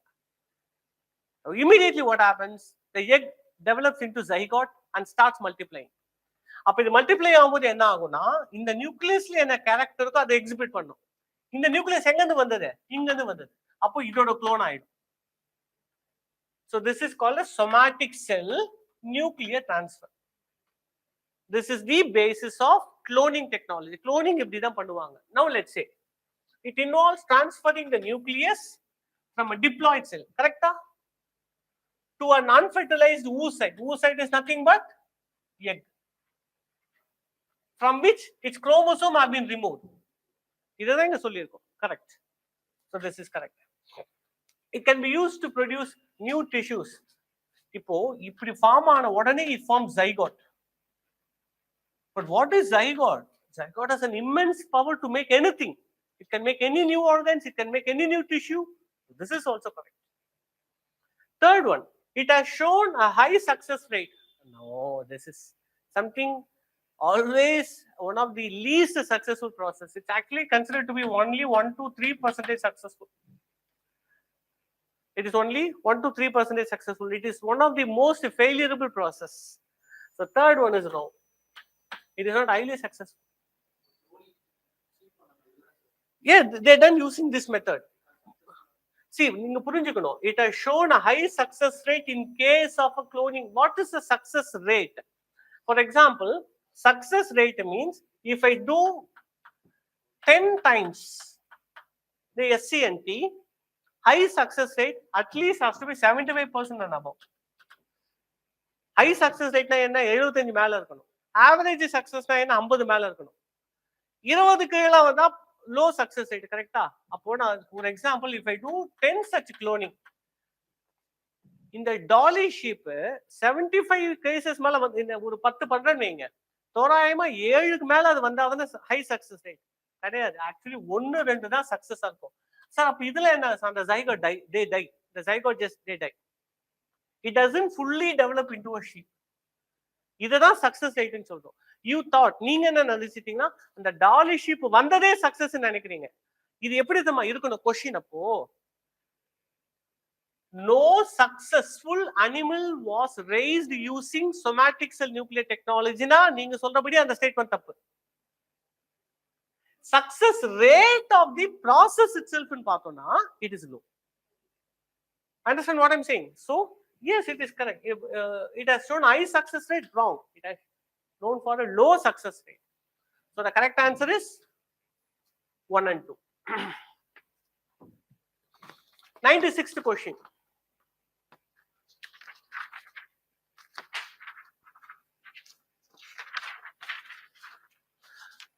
Wi-Fi and Li-Fi. Wi-Fi stands for wireless fidelity. Li-Fi stands for light fidelity. It is already given. Wi-Fi works on radio waves. Li-Fi works on light, visible light, not any light, visible light. And but one commonality is they both are short range communication technology. They are both short range. They are not long range. They're both short range communication technology. The data transfer speed of Li-Fi is more as compared to Wi-Fi. Okay, let's see about this. நீங்க electromagnetic spectrum பாத்தீங்கன்னா radio waves இங்க கடைசியில இருக்கும், இந்த இடத்துல gamma இருக்கும், நீங்க பார்த்திருப்பீங்கன்னு நினைக்கிறேன். இதுக்கு ஆல்மோஸ்ட் இந்த இடத்துல நடுவுல வர்றதுதான் விசிபிள் லைட். அப்போ ரேடியோ வேவ்ஸ் விட ஃப்ரீக்வன்சி அதிகம், கரெக்டா? When the frequency of the radiation increases, its bandwidth capacity is also more. இப்போ 4G விட 5G is said to be 100 times better. ஏன் காரணம்னா because it uses higher frequency, millimeter wave. கேள்விப்பட்டிருப்பீங்க, it is a millimeter wave technology. So when the frequency increases, its bandwidth capacity is also increased. அப்போ இதை விட இது அதிகம்னா இததான் Li-Fi use பண்றாங்க, இததான் Wi-Fi யூஸ் பண்றாங்க. So which is more capable in terms of speed? This is more capable, not the Wi-Fi. So this is wrong. Sorry. This is correct. This is correct. The range covered by Wi-Fi is greater than Li-Fi. Yes, true. Because visible Wi-Fi uses radio waves which can even pass through objects. But Li-Fi uses visible light which are blocked by the objects, and therefore its range is very low. Its speed is very high, its bandwidth capacity is high, but the speed, but its coverage range is very less. So this is also correct. Unlike Wi-Fi, which uses infrared waves, no, wrong. Which uses radio waves. The Li-Fi specifically uses radio waves. தப்பா தந்திருக்காங்க. Third is wrong. The correct answer is 1 and 2. So with this we come to the end of this discussion session. Which one, ma? No, ma. It will be discussed. It will be discussed. So I don't want to make it another advice before you go to the D-Day. But only one thing what I want to tell you is all your hard work come to this tipping point of what you do and how you do in the 2 hours. Earlier I was speaking to one among you. This 2 hours is going to determine your next 365 days. So never lose your attention. In fact, in this question, out of this 30 questions, I think also that we discussed, at least 5 to 6 questions, if you clearly and rightly understand the question, the answer would have been falling before you. You don't have to know it, you don't have to read about it. A very simple logic would have helped you, right? So the 2 hours, don't rush. Some people, they finish within 1 hour 20 minutes or 1 hour 30 minutes, and they look what others are doing in the examination. All it doesn't help. The 2 hours is very, very, very valuable, because next 1 year is going to be determined by this. Mains எழுத போறீங்களா இல்ல திரும்ப prelims படிக்கணுமா, it is going to be determined by these 2 hours. So you must be like a laser focused, that anything that comes has to be burned by that. In the 2 hours when there is unwavering attention, unwavering focus, that not a single word in the question should be underestimated. கொஸ்டின்ல இருக்கக்கூடிய ஒவ்வொரு வார்த்தையும் that you should pay attention to, because every word is going to be taking you one step nearer to the mains examination. And don't ever do the mechanical mistakes, mechanical errors. You would have read well, but you marked wrong. You would have missed certain words. These are all cannot be afforded. So my last minute advice enna, know the worth of the 2 hours and respect it. Respect the 2 hours. It will give you enough rewards, right? So thank you, friends. I hope you guys are doing the last minute preparation. Push it, go to the extreme limits, push it, and do with confidence, and hope all your hard work will be given the good dividends. Okay, we'll see you in the next test. Welcome to today's discussion. So first question. Consider the following statements. So here the question is regarding a personality. Here the question is regarding a personality. Okay. He belongs to Wardha in Maharashtra. The first statement is he belongs to Wardha. Can you correlate Wardha with some other incidents, events, any other? இது இருக்குன்றதே இப்பதான் தெரியும்ல உங்களுக்கு. Good. Super. Quit India movement was also called as Wardha proposal. Fine.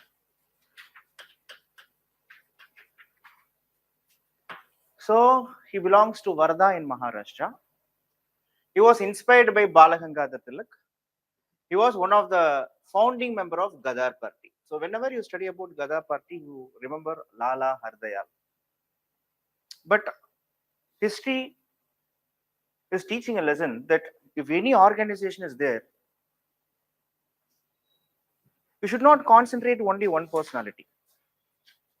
If any organization is there, you should not concentrate on only one personality. You should know about founding members also. For example, people, while reading about Champaran Satyagraha, they will focus only on Gandhi. But Champaran Satyagraha associated with other great leaders, Rajendra Prasad, Mahadev Desai. So, likewise, any organization, you need to know some additional members. Some 2 to 3 members remembering is not a great issue for it. So, he was inspired by Balagangadhar Tilak. He was the founding member of Gadar Party. So, here clearly 2 statements clearly says that that person is from Maharashtra. Yes or no? Maharashtra, Balagangadhar Tilak. So, go for options. Go for options. Bhagat Singh is from Maharashtra. He belongs to Wardha in Maharashtra. Bhagat Singh, he didn't belong to Maharashtra.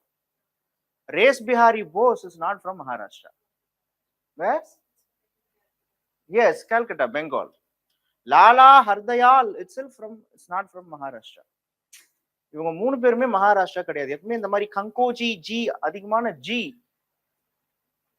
Dadabhai Naoroji, Serfoji. So these G's will be from Maharashtra. Because Dadabai Nauroji was a Parsi. Many of the Maharashtrians will have the name called G, but don't think Modi G. It's a separate G. Okay. But in the name itself, this Koji, this G will come actually. Okay. Go for elimination method. Either you know Wardha is a matter, not at all a matter actually. Wardha எங்கனா எடுத்துட்டு போட்டோம். அவனே சொல்லிட்டான் Wardha belongs to Maharashtra. It's a statement. ஆமா, yes. யூபிஎஸ்சியை பொறுத்த வரைக்கும் அவன் ஒரு ஸ்டேட்மெண்ட் இப்படி கொடுக்குறான் அப்படின்னா maximum Wardha in Maharashtra. Wardha உங்களுக்கு தெரியுமா தெரிய வேணாமான்றது வேணவே வேண்டாம். அப்போ பட் யூ மகாராஷ்டிரால Wardha இருக்கு அப்படின்னு ஒரு ஸ்டேட்மெண்ட்டை கொடுத்துட்டான். அப்போ இங்க ஆப்ஷன் பாருங்க, இங்க எல்லாமே ஆடா தானே இருக்கு. So elimination method will give you a result actually. That is why I usually used to prefer, okay, what I prefer. UPSC is not about pointing the known answers. If you know the art of eliminating the wrong answers, automatically the right answers will come. You have only 10 days for your exams, right? 10 or 12 days for your exams. On the day of exam, you need to be calm. Okay, because 365 days of preparation, you are going to execute only in the 2 hours. Okay, so the reason why we are supporting, the reason what you have to learn from the test series is time management and the act of being calm. Okay, on seeing you itself, I got nervous because I understood that on seeing the question paper, you got nervous. Nervous என்னைக்குமே set ஆகாது. கூலா இருங்க ஆக்சுவலா. தெரியலையா சரி okay தெரியல பாத்துக்கலாம். Okay, and இங்க knowledge விஷயம் என்னன்னா Vardah proposal was also called as quit India movement was also called as Vardah proposal. Okay, fine. So this is the question number 1. So to which of the following association Madras Native Association was established as a branch? So Madras Native Association was established as a branch. அப்படின்னு கேக்குறாங்க. So they have given option Satya Sodak Samaj, Pune Sarvajanik Sabha, Bombay Association, British Indian Association. Madras Native Association was formed in 1852. In India, the first political organization is British Indian Association. Do you know this fact or not? Either before it was called Zamindari Association. This is the association formed before independence. Sorry, before 1857 revolt. So this Bombay Association, Pune Sarvajanik Sabha, Satya Sodak Samaj and all formed after the revolt of 1857. Satya Sodak Samaj was founded by Jyotibai Phule. Okay, they are of 1875. Truth Seeking Society. Okay, Truth Seeking Society was also called as Satya Sodak Samaj. Okay, Pune Sarvajanik Sabha, it is also well known. M.G. Ranade, R.G. Bandarkar. Okay, so these are all. What is the hint is, you should know Madras Native Association was one of the oldest association from Madras. It is a pre-revolt association. Before that, they are asking to which of the following association Madras Native Association was established as a branch. So remaining all 1857 after, this is 1857 before. So British Indian Association. So British Indian Association உடைய branch தான் என்ன அப்படின்னா மெட்ராஸ்ல Madras Native Association. British Indian Association, okay, previously it was called Zamindari Association, one of the oldest, okay, political parties of India. Okay, fine, done. Yeah. Gadar party. Yes, this Lala Hardayar only. Later, he went to San Francisco. Okay, Lala Hardayar, Lala Hansraj, Lala Lajpat Rai, they were all from same family. Later, they went to San Francisco and they established Gadar party in 1913. Got it? One of the founding members is this Kochi. Fine. You see, it's another very interesting question and easy question. Come on. What you need to understand from this question? Sir, third battle of Panipat, yeah, we know, sir, 1761. Battle of Arcot, where is Arcot? No, nearby Chennai. Arcot, exactly. Okay, Arcot by that time, 1751, Carnatic War, Second Carnatic War, there was a war called Battle of Arcot taken place. Robert Clive along with Muhammad Ali, he went to Arcot and he captured Arcot. That battle was called Battle of Arcot, Second Carnatic War. Second Carnatic War. So it is 1751. Second Carnatic War time period is 1749 to 54. So this Battle of Arcot taken place in 1751. Sorry, idu theriyala. So Battle of Buxar 1764. Second Anglo-Mysore War 1766 to 69. So come on, what is the answer? First, what has to come? 2 has to come. If you know 2 has to come, answer is 2, 1, 3 and 4. Got it? Fine. Next is with reference to Indian history, consider the following test. On seeing this type of questions, definitely you will get nervous. Definitely. A very basic advice is, if you know your answer, try to eliminate. Because this type of questions, you can eliminate. Definitely you can eliminate. How you can eliminate? with reference to the Indian history, consider the following text. They have given 4 texts. They are asking the Buddhist text. So Buddhist text means, on seeing this, I am knowing that, yeah, somewhere I studied Tripitakas. So definitely 2 has to come. எங்கடா வருதுன்னு பார்த்தா எல்லாத்துலயும் வருது இல்லையா? 2, A, B and D, 2 is coming. But where not coming? C is not definitely the answer. Okay, fine. So you have, okay, you have 3 options with you. This is very risky area. Try to eliminate another. Netti Pakarana, don't know. Avadana Shtaka, கேள்விப்பட்டதே கிடையாது. Okay, so ஏதோ some Trisha is coming here. Why Trisha is coming here? You should not think actually. Okay, so Trishasti Lakshana Mahapurana. Whenever there is a hint I will give you. When compared to Buddhism, many Jain text will come as Purana. The text will end as Purana. Yeah, they didn't give us Upanishads and all. Yeah, for example, this particular Mahapurana, Trisha Mahapurana, I used to say. Okay, so this Purana was written. It is a Jain text actually. Okay, this was written particularly by Jinnasena. There was a fellow called Jinnasena. He was a Jain monk. He belonged to the period of Rashtrakutas. Okay, this Jinnasena was the one who written this Mahapurana. So this one belongs to Jainism. Understand, Buddhism, many of the Buddhism text, it won't complete as Purana. Only the Brahmanical text and also the Jain text will end as Mahapurana, Purana and all. Buddhist text, you go and check. Buddhist text, it will never end as Purana.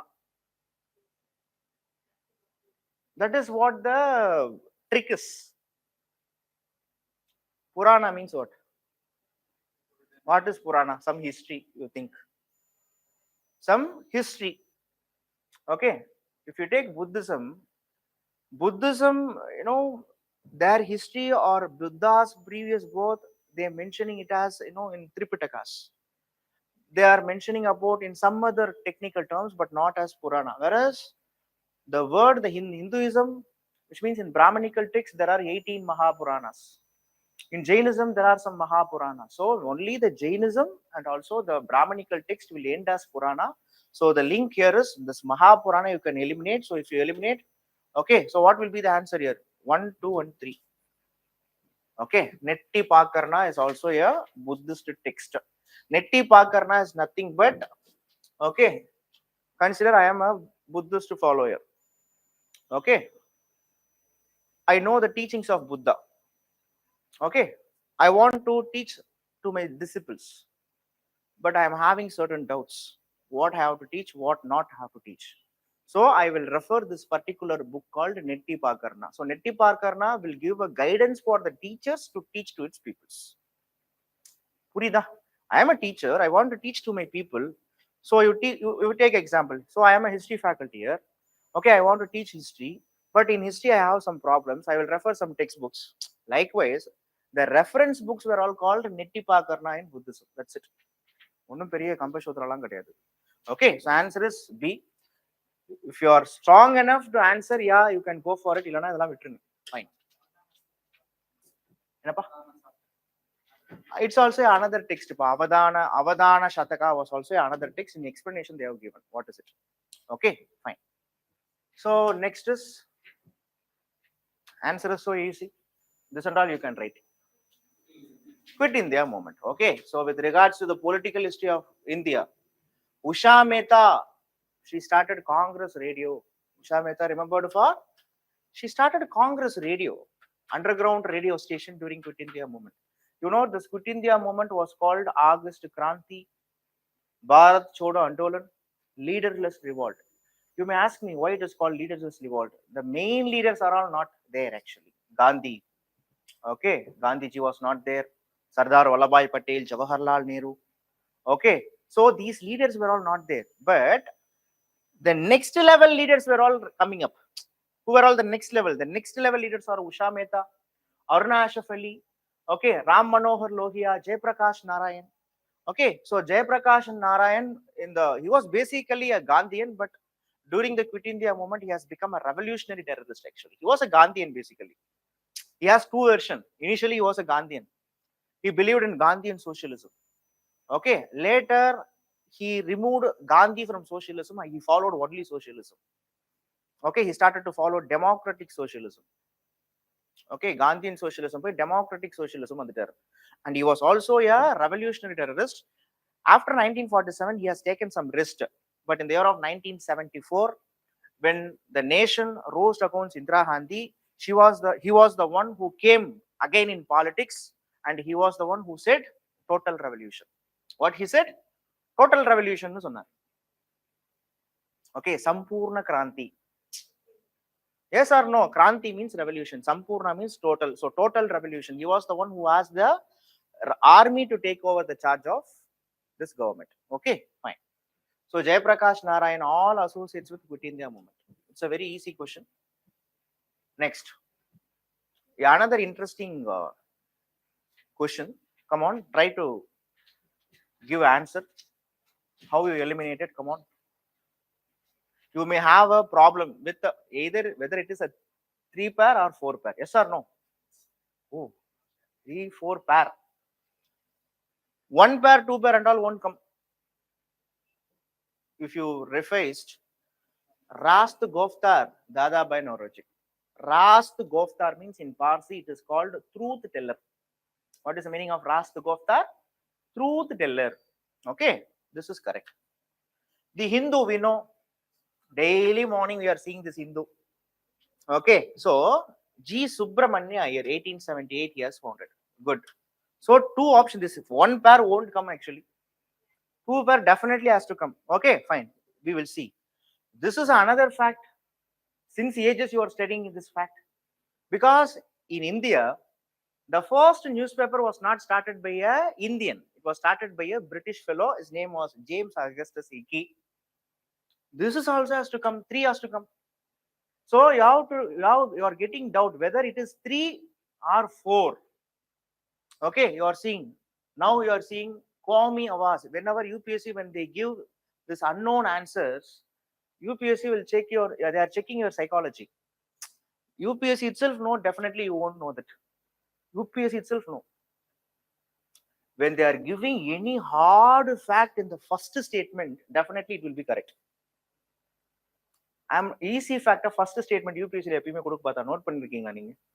A easy fact will not be there in the first statement. How many of you, by truly tell me, how many of you know this fact? You don't know. But UPSC want you to educate this fact. அதனால என்ன சொல்றாங்க? This Qawmi Awaz was not from Badruddin Tayabji, it was from Jawaharlal Nehru. Because this particular thing was in news actually.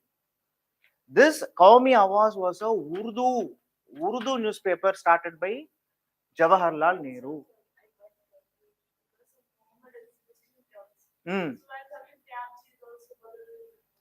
People, அதான் சொல்றேன்ல, either you go for D or C. I am saying that this Qawmi Awaz, UPSC want to educate you. So that is the reason, okay, they have given Badruddin Tayabji. This term was in news actually. They will try to collapse you. Okay, அதனால பாத்துக்கோங்க. Okay, fine. So answer is C. Next. So which of the following are the part of UNESCO Intangible Cultural Heritage List? Ram Leela, yes. Chow, it's a semi-classical dance. Yes, of course. Chow belongs to, it's a semi-classical dance. It belongs to Bengal, Odisha. Okay, Chow dance belong to, you would have seen in many movies here, in Tamil movies also. You don't know what is the name, but you would have seen. What ma? News also, Chow. It was actually, originally it was a folk dance. It was a martial arts plus folk dance. Have you watched the movie called Vedalam? Tamil movie Vedalam. The climax, this dance would have, many movies this dance was highlighted, but people don't know what is the name of the dance. So they will have the mask of like Gantara movie, they will also have a mask of the particular tribal god. They used to dance, but this now recognized as a semi-classical dance. It is Originally, people thought it is a folk dance, but now it is a semi-classical dance. Okay, so Chow. Kalbilia, you know, it's already a UPSC question actually. Kalbilia belongs to, it's a folk dance, belong to the dance of Rajasthan. This is called the, the snake catching community of Rajasthan. They used to perform this dance. It's a previous year UPSC question. The snake catching, பாம்பு பிடிக்கிறாங்கல்ல, we in Tamil Nadu we call it as irulas. Consider if a Irula community is having their own dance for themselves. Likewise, the Rajasthan snake catching community having their own dance. Sir, but what is the speciality? Why Kalbilia was in news means, while they dance, they perform their dance like snakes. At the same time, while they dance like a slithery creatures, like the snakes, their dress also, you know, they used to wear in a format of snakes. பாம்பு மாதிரியே அப்படியே ஜிக்கு ஜிக்கு ஜிக்கு ஜிக்குன்னு dress போட்டுட்டு இருப்பாங்க. அவங்களுடைய ட்ரெஸ்ஸும் அவங்களுடைய டான்ஸும் லிட்ரலி அது பார்த்தீங்கன்னா ஸ்னேக் டான்ஸ் மாதிரி இருக்கும். Got it? Come on, gentlemen. Okay, so this is also right. Yoga also right. Okay, so which year or which day we are celebrating as International Day of Yoga? June 21st. Okay, from yoga itself, another question was there actually. Okay, who was the founder of Yoga Shastram? Patanjali. Okay, Patanjali. He belongs to the court of Patanjali. The sage Patanjali belongs to the court of Pushyamitra Sunga. Whether Patanjali was a grammarian? Of course, last test also I have given a question. Patanjali was a grammarian also. There are two famous Sanskrit grammarians. Number one is Panini. Another one is Patanjali. Patanjali wrote Mahabhashya. He was a grammarian. He was a sage. He was the one who well versed in Yoga Shastrams. Okay, so Yoga, Patanjali, you have to remember. So answer is D. 1, 2, 3, and 4. Next, with reference to ancient Indian history, the term Kammakara. This was your NCRT term. NCRT 6th standard, the term is there. Okay, what is Kammakara? Landless agricultural laborer. This and all you should not forget. Okay, the landless agricultural laborer were called Kammakaras. Okay, no. Slave men and women. Slave men was called Dasa. Women was called Dasi. Army commander was called Senatipati or Senani. Okay, in those days, in ancient time period, okay, money lenders, modern day only the concept of middlemen, money lenders were all there in ancient time period. Generally, they were all called Shreni or Shrenis. Shreni means they were all the one who associated with the banking sector. Okay, so answer is landless agricultural laborer. Yeah, here comes once again the Ramanuja. Ramanuja was the contemporary of Rajaraja. No. How many of you said this is correct? When you see such type of, because UPSC also nowadays asking questions from contemporary. Akbar, contemporary of which saint? Okay, Guru Nanak, contemporary of whom? So this contemporary is playing actually. Tell me, Ramanuja belonged to which century? I am not asking about the year. Come in, gentlemen. Ramanuja belonged to which century? 16th century. Ramanuja theriyuma? If you don't know anything in history, no, better don't take risk. Okay, considering Ramanuja as Rajaraja in 18th century, my dear, simply these are all newspaper terms. Rajaraja belonged to, okay, some 1000 years before we are saying. 1000 years before means almost maybe a 10th century or 11th century. Okay, this Ramanujacharya was frequently in news actually. 12th century. Ramanuja was a 12th century fellow. Rajaraja was he belongs to Rajaraja time period as a ruler from 985 to 1014. So he belonged to 10th, 11th. This Ramanuja was the contemporary of Kulothunga Cholan. Ramanuja was a contemporary of Kulothunga Cholan. Why Ramanuja was in news during, actually Ramanuja born in Kanchipuram, a place called Sri Perumbudur. Okay, he born there only. This Ramanujam, you know, Cholas were all Veerashaivats. Veerashaivats means what? They were all the ardent follower of Shaivism. It doesn't mean that every Chola ruler is a fanatic. Rajarajan, Rajendran, he gave contribution, he supported for Vaishnavism also. But there are some Cholas like Kulotunga Chola. He was an ardent devotee of Lord Shiva. But Ramanujam was a Vaishnava follower. Ramanujam naturally got some followers. So in the Tondai Mandalam, Tondai Mandalam is nothing but the northern Tamil Nadu was called, the Kanjipuram was called Tondai Mandalam. Tondai Mandalam also belongs to Cholas. It is a northern territories of Cholas. So many people from this Tondai Mandalam, that is from Kanjipuram, they converted from Shaivism to Vaishnavism. Like how today Buddhism to Jainism, Hinduism to Islam, the religious conversion taking place, right? Likewise, in those days, people, many of them converted from Shaivism to Vaishnavism. So when conversion is taking place, people voluntarily converting. But what the ruler thought, it is because of Ramanujacharya, this all these activity. This is anti-national activity actually. So he has given capital punishment. In Chola's time period, the capital punishment is nothing but they used to deport. So he was deported. He was thrown out of the Chola territory. From here, from Kanjipuram, he went to Melakot. Do you know where is Melakot and why it is famous? Melakot it was in Karnataka. It is the place where our former Chief Minister J. Jayalalitha was born. Melakot, Karnataka, nearby Mysore. While Ramanujam settled in Mysore, nearby Melakot, many Bhakti saints started to emerge in Karnataka, and many North Indian Bhakti saints also started to embrace Vaishnavism. So they have become the devotees of Ramanujam, and from Ramanujam, from Tamil Nadu to Karnataka, from Karnataka to Maharashtra, the Bhakti movements naturally spreads. That is the reason many Bhakti saints in those days, they used to follow Vaishnavism rather than Shaivism. That's because of Ramanuja. But after the death of, that is the reason the Kulotunga Cholan was called Kirumikanda Chola. The Tamil word Kirumi is nothing but a microbe. We know Kirumi means it's a disease causing microbe. So Kulotunga Chola was called Kirumikanda Chola. So what is Kirumi then? This Ramanuja was called Kirumi. So he was a disease causing microbe. The word and all, it's not just words actually. If you scrutinize the words and if you look before, you may we are very exaggerated to know lot much of history. But what is the understanding is, after the death of Kulotunga Chola, this Ramanujam, he came to Tamil Nadu and he has settled in Srirangam.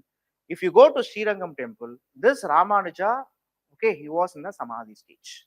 So Ramanujam born in Kanjipuram, Sriperumbudur, where he got Samadhi in Srirangam. Okay, so this is what is the concept, philosophy of Ramanujacharya? God is there. The God is only one, and the God is Vishnu. If you want to reach Vishnu, you don't need to have knowledge about Vishnu. You need to have love towards Vishnu. Kadavula adaivadirku jnanam, no need. Knowledge, no need. Only love. Bhakti is need. So his concept was called Bhakti Margam. Shankaracharya concept was called Jnana Margam. Okay, so fine. Khwaja, likewise, another question. Khwaja Moinuddin Chishti was the contemporary of Mughal Emperor Akbar. No, Akbar belongs to 16th century, right? Akbar born in 1542, he died in 1605. So he basically belongs to 16th century. This, the contemporary of Mughal Emperor Akbar was, okay, Salim Chishti. Salim Chishti. Okay, so this fellow won't come. So Khwaja Moinuddin Chishti and all, he belongs to the 12th century actually. So Akbar belongs to 16th century. So what may be the answer? A statement wrong, second statement only correct, I think so. Oh, no. Neither one nor two. Okay, fine. Next. In the context of medieval Indian history, Bandagan, the word was in 7th standard NCERT. What is the answer? Now, Bandagan is a military slave. Mughal rulers, Okay, Mughal rulers, even before the Mughal rulers, the Delhi Sultanates, usually Mughal rulers, they will have special slaves. If you're watching many movies now, like Yatisai and also this Ponniyin Selvan, you may come to know some special, special terms. The Pandian Abatudavigal, there was a term. They were all special slaves. They were all recruited only to protect the king. At any cost, they will protect. Velakara Padai, Cholas used to have the term called Velakara Padai. Okay, well, so the Pandian Tennavan Abatudavigal.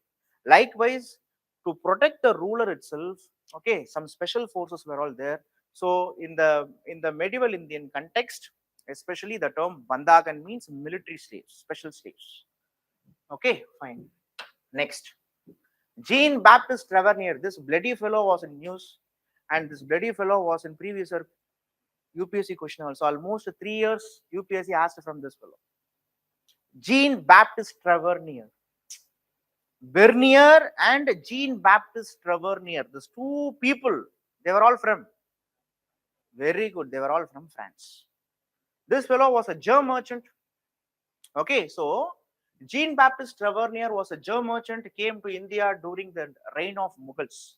Okay, he visited during the time period of Shah Jahan. Okay, he was from which of the nation? England, Denmark, Italy. He was from France. Okay, he was from France. Another fellow was called Bernier. Bernier. Okay, he was also from France, but this fellow was a physician. Bernier was a physician. He was a physician for whom? Shah Jahan's eldest son. What was the name of Shah Jahan's eldest son? His name was called Dara Shikoh. Dara Shikoh. Okay, he was the physician. Okay, fine. The Vijayanagar Empire was a contemporary of Khalji dynasty. Wrong. Why I am saying it is wrong? Either you should know what is the time period of Khalji dynasty, or you should know what is the time period of Vijayanagar. Tell me. Any two. Khalji dynasty or time period சொல்லுங்க இல்லனா Vijayanagar time period சொல்லுங்க. Tell me what is the time period of Khalji? குத்துமதிப்பாக அப்படினு சொல்லுங்க. 1290 to 1320 was the period of Khalji. You should know either this or. What is the time period of Vijayanagara kingdom? 1336 to in the mid of the 17th century. Tell me whether the statement is correct. It's a wrong statement. Very simple. Because what is the fact? What you studied in your history book? You studied, sir, in the year of 1336, some two officers from Kakatiya dynasty, they were all the ministers of Kakatiya dynasty. They revolted against Muhammad bin Tughlaq. Bookla Khalji pati varave varad. Well, you study about Vijayanagaram. Okay, the contemporary fellows were all whom appadina Tughlaq. This Harihara and Bukka, they were all the former ministers of Kakatiya dynasty. In the name of Vijayanagar, Kakatiya dynasty, if it comes, the answer is correct. The statement is correct. Okay, Kakatiya dynasty. And in the here, if you take even Cholas, okay, at least Cholas kuda varad actually. Okay, only the Khalji dynasty in this time period, India was dominated by, in Maharashtra, it was dominated by Yadava rulers. Raja Ramachandra Yadav. Okay, Yadava rulers. Karnataka was dominated by Hoysalas. Okay, Hoysalas, Karnataka. Rajput ruler, Padmavat movie says Rajput ruler Raja Ratan Singh in Rajput in Mewar. Okay, in Mewar, Raja Ratan Singh. He was a contemporary of Alauddin Khilji, Raja Ratan Singh. Okay, and in Andhra Pradesh, Telangana, today's Andhra Pradesh, Telangana was ruled by Kakatiya dynasty. Kakatiya dynasty. And by the time period, the Chola dynasty was not there. Cholas are not the contemporaries of Khaljis. Chola dynasty was over by 1279. Now the Pandya dynasty was there in Tamil Nadu. Later Pandyas. So later Pandyas.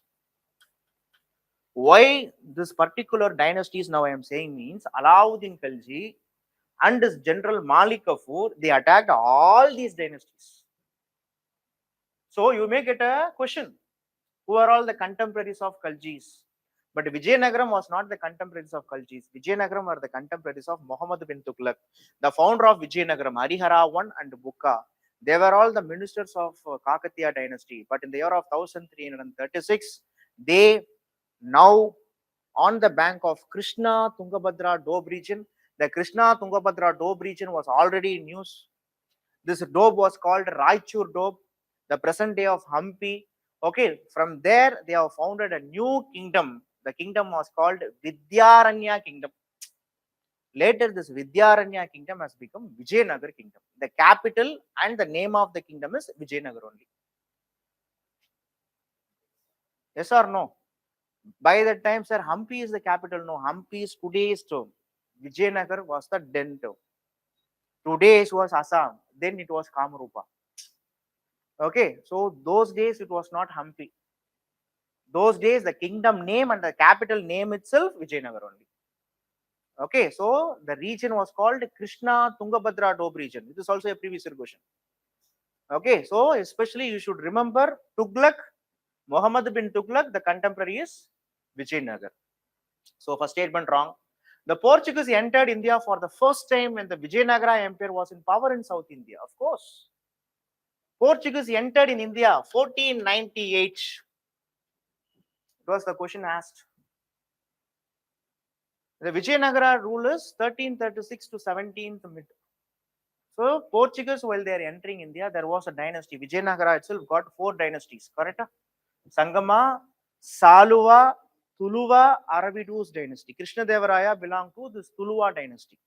So when the second dynasty, Saluva dynasty was there was a ruler called Immadi Narasimha. This is the exact word you need to understand. When the Immadi Narasimha was the ruler in south, he was the dominant ruler of Vijayanagar. By that time only, this Vasco da Gama in the year of 1498, May 27, he reached Calicut. Okay, so question. Sangama. Calicut is Kozhikode, I think so, right? Calicut he reached. So this is, so answer is 2 only. Okay, fine. Next. The band of slaves called Chahalgani. The band of slaves called Chahalgani was established during Balban's reign. The first statement is totally wrong. The band of slaves, it won't come. Chahalgani is nothing but it's a council of ministers. Okay, they were all ministers. Okay, they were all ministers.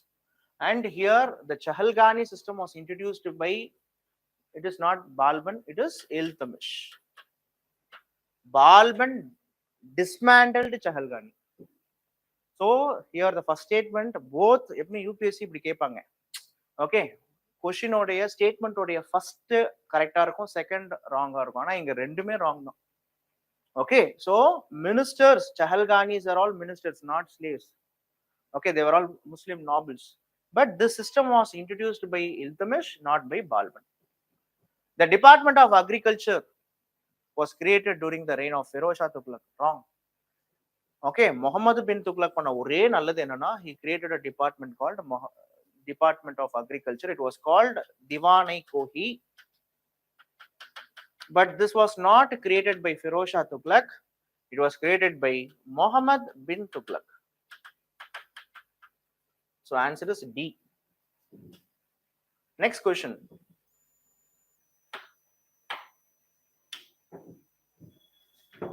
Next question. Consider the following statements. There was no evidence of temples. Yes. During the times of Indus Valley civilization. Yes. And Vedic period. Wrong. Correct? How many of them is correct? Raise your hands. Correct lang kayo 1, 2, 3, 4, 5, 6, 7. Wrong. 1, 2, 3. Ninge? Correct. Very good. Correct only. You should not confuse. In this valley period, there is no evidence of temples. Vedic period, temple is there. No, you should not think like that. Tell me which Veda said there is a temple. Whether Rig Veda said there is a temple for Lord Shiva or Indran. That is the reason Swami Dayananda Saraswati, he said, go back to Vedas. Swami Dayananda Saraswati, he accepted Veda as a true source of knowledge, but he didn't recognize idol worship, polytheism, Brahmanical dominance. Dayananda Saraswati, Arya Samaj, he founded. He said, in Vedas, there is no concept of temples. In Vedas, there is no idol worship was mentioned. Sir, Indran is there, Rudran is there, Varuna is there. Yeah, everyone is there. Everyone is there. Vedic gods are none other than natural personifications. இயற்கைய கடவுளா மனித உருவில் வழிபட்டார்கள். To pacify the gods, to get the blessings of the gods, the Vedic Aryans, they performed only rituals. Yes, chantings. புரியுதா புரியலையா? Gayatri mantra will be there. Om Bhur Bhuvashvaha. Okay. Hayagriva, Jnanandamayam Nirmala Spadikakrudam. Only by chanting, only by doing rituals, they pacified their gods. They worshipped their gods. The concept of idol worship itself came in the later period. Post-Mauryan period. It was a previous year questions. Whenever you study about idol worship in Hinduism, to say the truth, originally the word Hinduism is not in picture. Hinduism is the combination of different sect and cult. Brahmanical ideology didn't support for idolatry worship. But in the post-Mauryan period, Buddhism, Jainism, these religions, they started to focus Buddha and Mahavira through idols. How, sir? Whenever a Buddhist monk, you know that a Buddhist monk was always a wanderer. He will not reside in a permanent place. Everywhere he will wander. So what, by the time period, in a stone or in a perishable materials like wood or any other brass, they will make a small statue of Buddha. This is how the Mahayana Buddhism is coming. Like Mahavira also, the Mahavira statues were all made. So wherever they go, they can take the statue, okay, they can have with them, they can worship. The worship started like this. Seeing this in Hinduism, the Krishna worship started to coming in. So Krishna was now coming. Shiva was now coming. So this is how the image worship, idol worship started. So idol worship, when it starts, gradually temple starts. And understand, Buddhist and Jains, in those days, they had chaityas or prayer halls. The chaityas are none other than rocket architectures. They will have a cave. To take Tiruparankuntram in Tamil Nadu, Chittanavasal, Ajanta, these are all what? These are all rocket architectures. These are all the place where usually they resided actually. Temple architecture itself comes like this. The original, the first form of temple architecture is rocket architectures, whatever I go will. Later seeing this, later only the structural temples came. Understand? Okay, so either there is no evidence of temples. God is there. Okay, the belief of God, Atma, everything is there. But temples is not there even in the Vedic period. இது தெரியாம தான் நிறைய பேர் இங்க இருக்கக்கூடிய கோவில்களை பார்த்து these are all the Vedic temples னு போட்டுட்டு இருக்காங்க யூடியூப்ல. On seeing YouTube, you should not confuse. This is the lesson for you. In YouTube and all, our Bharat Vedic temples, they will say Tanjavur temple, they say it is a Vedic temple. என்னடா டூரியெல்லாம் பண்ணிட்டு இருக்கீங்கன்ற மாதிரி இருக்கும். Vedic period temple is not at all is there. Okay, so now history was completely collapsed. Okay, that is the reason I usually say Indian history has to be reconceptualized. Comprehensive history has to be made. Okay, fine. The writing method of Harappan civilization was called hieroglyphs. No, it won't come like this. It is a Egyptian style. Okay, the Harappan civilization writing method was called Boustropedon. Boustropedon, it is the style of writing. Okay, fine. So answer is what? A, one only. Next.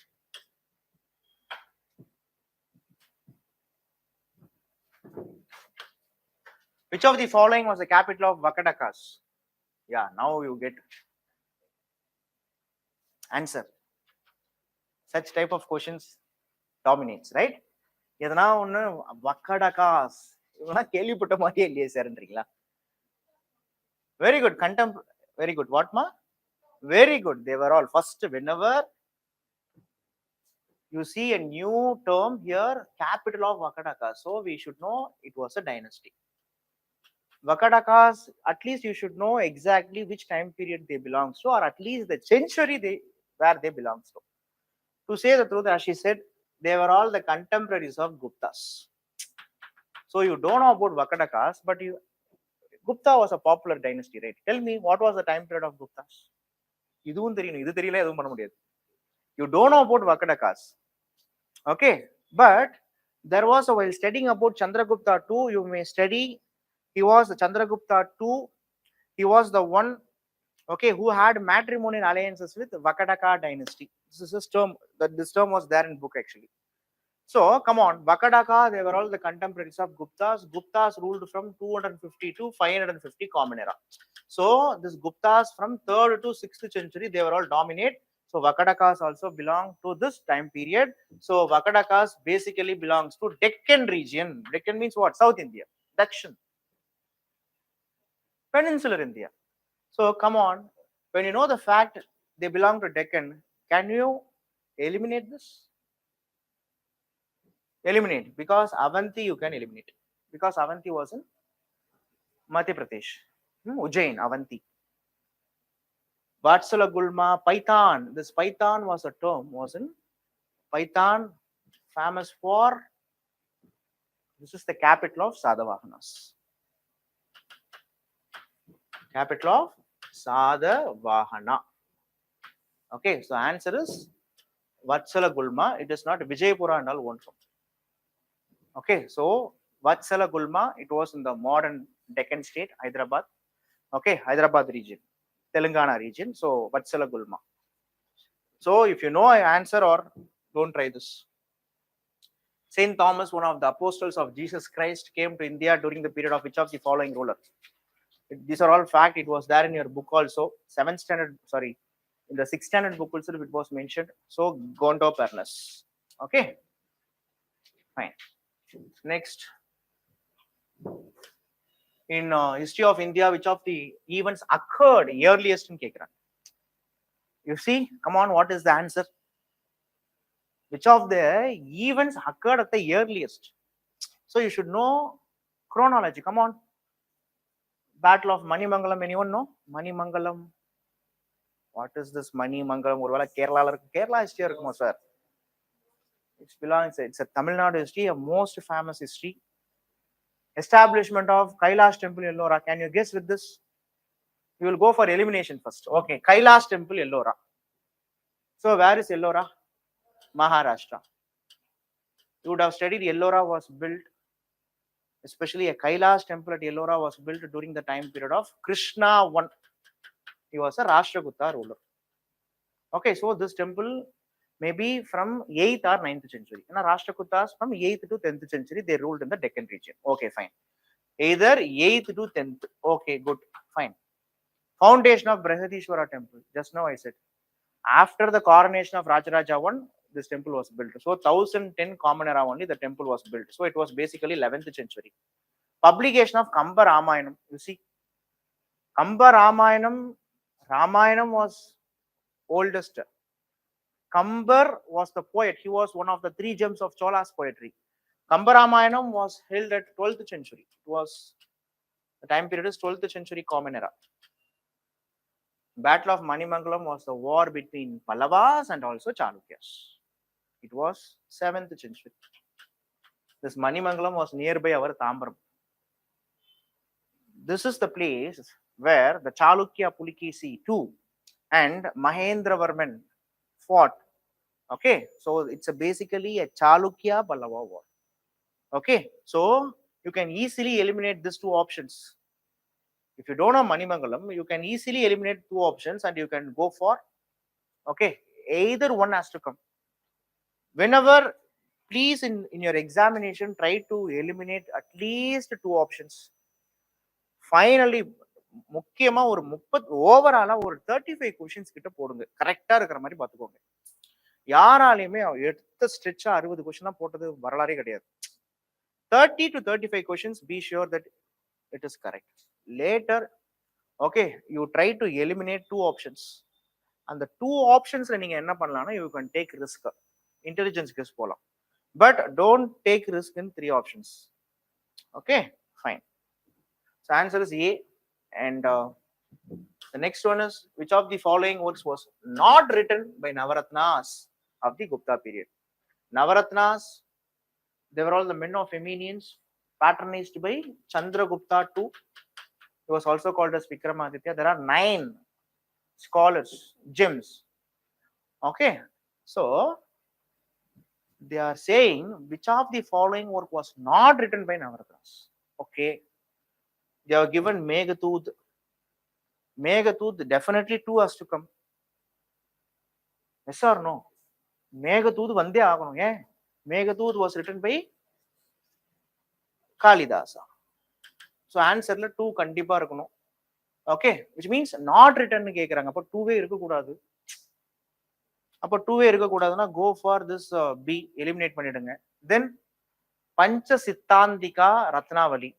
Yeah, this particular term, it is a very easier term, because you should know Ratnavali was a work not during the time period of Guptas. It is the time period of Harshavardhana.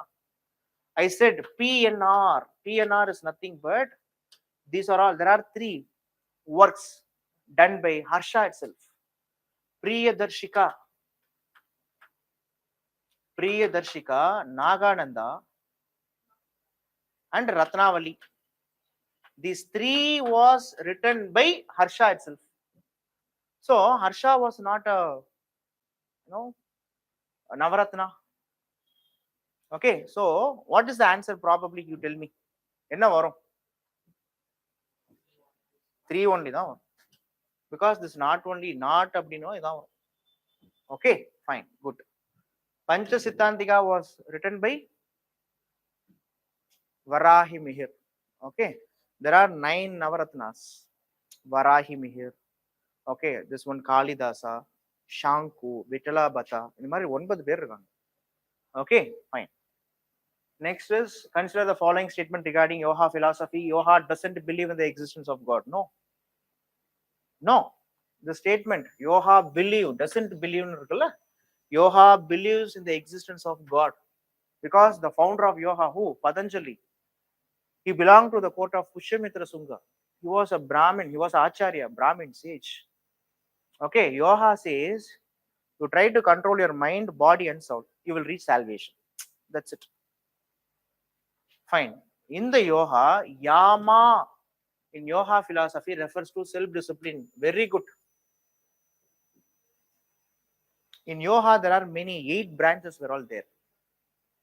Yama, Niyama, Dharna, Pranayama. Prana na kaathu, Yama na self-control, self-discipline. Kaathu மூலமா self-discipline எடுத்துட்டு வரீங்க. There are 8 branches. That and all so philosophical part. That and all you don't need to know. You should know Yoga believe in the concept of God. It believes in concept of God. It believes in salvation. Control your mind, body, soul. You will reach salvation. That is simply the philosophy of Yoga. So Yama in Yoga philosophy refers to self-discipline. That's it. Correct. So answer is B only. Okay. So that's the end of the session. So we'll see in the next class. So try to inculcate all the points. Again, I am saying, if you are frustrated, things won't get much easier. While answering history questions, follow this protocol. Try to eliminate. In history, you need to know first chronology. This person or this event happened in at least this century, you need to know. Try to get known facts, revise once again. You take medieval India, you go to home, ancient, medieval, modern. You leave modern also. Ancient and medieval. Go to home. First write out which are all the kingdoms were there in ancient India. Which are all the kingdoms were there in medieval India. This is the first thing. If you take ancient India, don't try to only Mauryans is there, Guptas is there. Don't pinpoint like that. Recently, our Home Minister and even our Prime Minister says Indian history has to be restructured, re-engineered. Okay, now they are trying the research scholars. Today, there was a push for a research scholars. Our Prime Minister and Home Minister saying that the research scholars of Indian history, they have to bring the glory of the old kingdoms. That is the reason such scholars were all identified and they were given awards. Like there was a IAS officer called Rajendran IAS in Tamil Nadu. Recently, he has got Sahitya Academy Award. Do you know why he has got the award? He has written a book called Kala Pani. The history of the book is during the after the Carnatic War or after the South Indian Rebellion, after the death of many polygars in South India, the British, they deported 72 family members of this Chinna Marudu, Periya Marudu and polygars, and they were all deported to, from India, they were all deported to Malaysia, Malaya. This particular book focuses what are all the problems faced by them in Malaysia and how the deportation taken place. He has identified that. For that only Sahitya Academy was given. Likewise, if you are preparing for Indian history, don't fix with Mauryans and Guptas. Recently, you check with the previous year questions. They are checking with the many more new dynasties. Maitrika, Maukari. இவங்கெல்லாம் யாருன்னே உங்களுக்கு இப்போ ஆச்சரியமா இருக்கும். Okay, வக்கடகாஸ், இக்ஷவாகு. புரியுதுங்களா? At least you should know the Ikshavaku dynasty, which region they ruled, how many years they ruled, or which century they belongs to. That's it. Knowing that itself will give you a clear picture about the Indian dynasties. Even if they rule for some 50 years also, you have to memorize them. That is the new trend in UPSC. They are not asking, they were not in the mood of asking about, the Mauryan history or Gupta's history in a large scale. Now they were having the ideology of asking new dynasties and new personalities.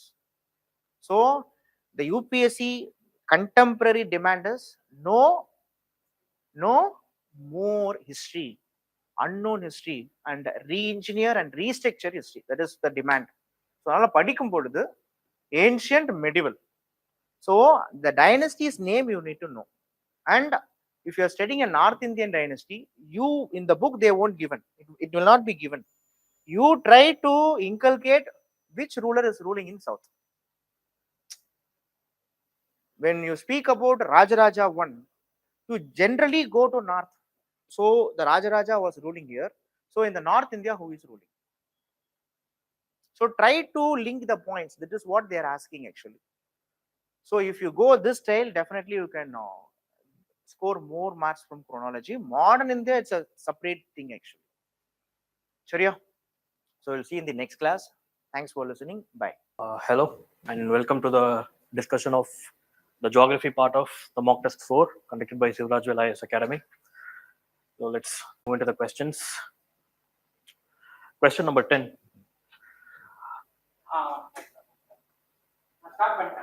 Question number 10. Consider the following statements regarding mantle plume. So they have given two statements regarding mantle plume. Before that, you have to know what mantle plume is. Mantle plume is an exceptionally hot zone in the Earth's mantle. What I mean by hot is relatively hotter than the mantle itself. So it forms somewhere near the mantle core.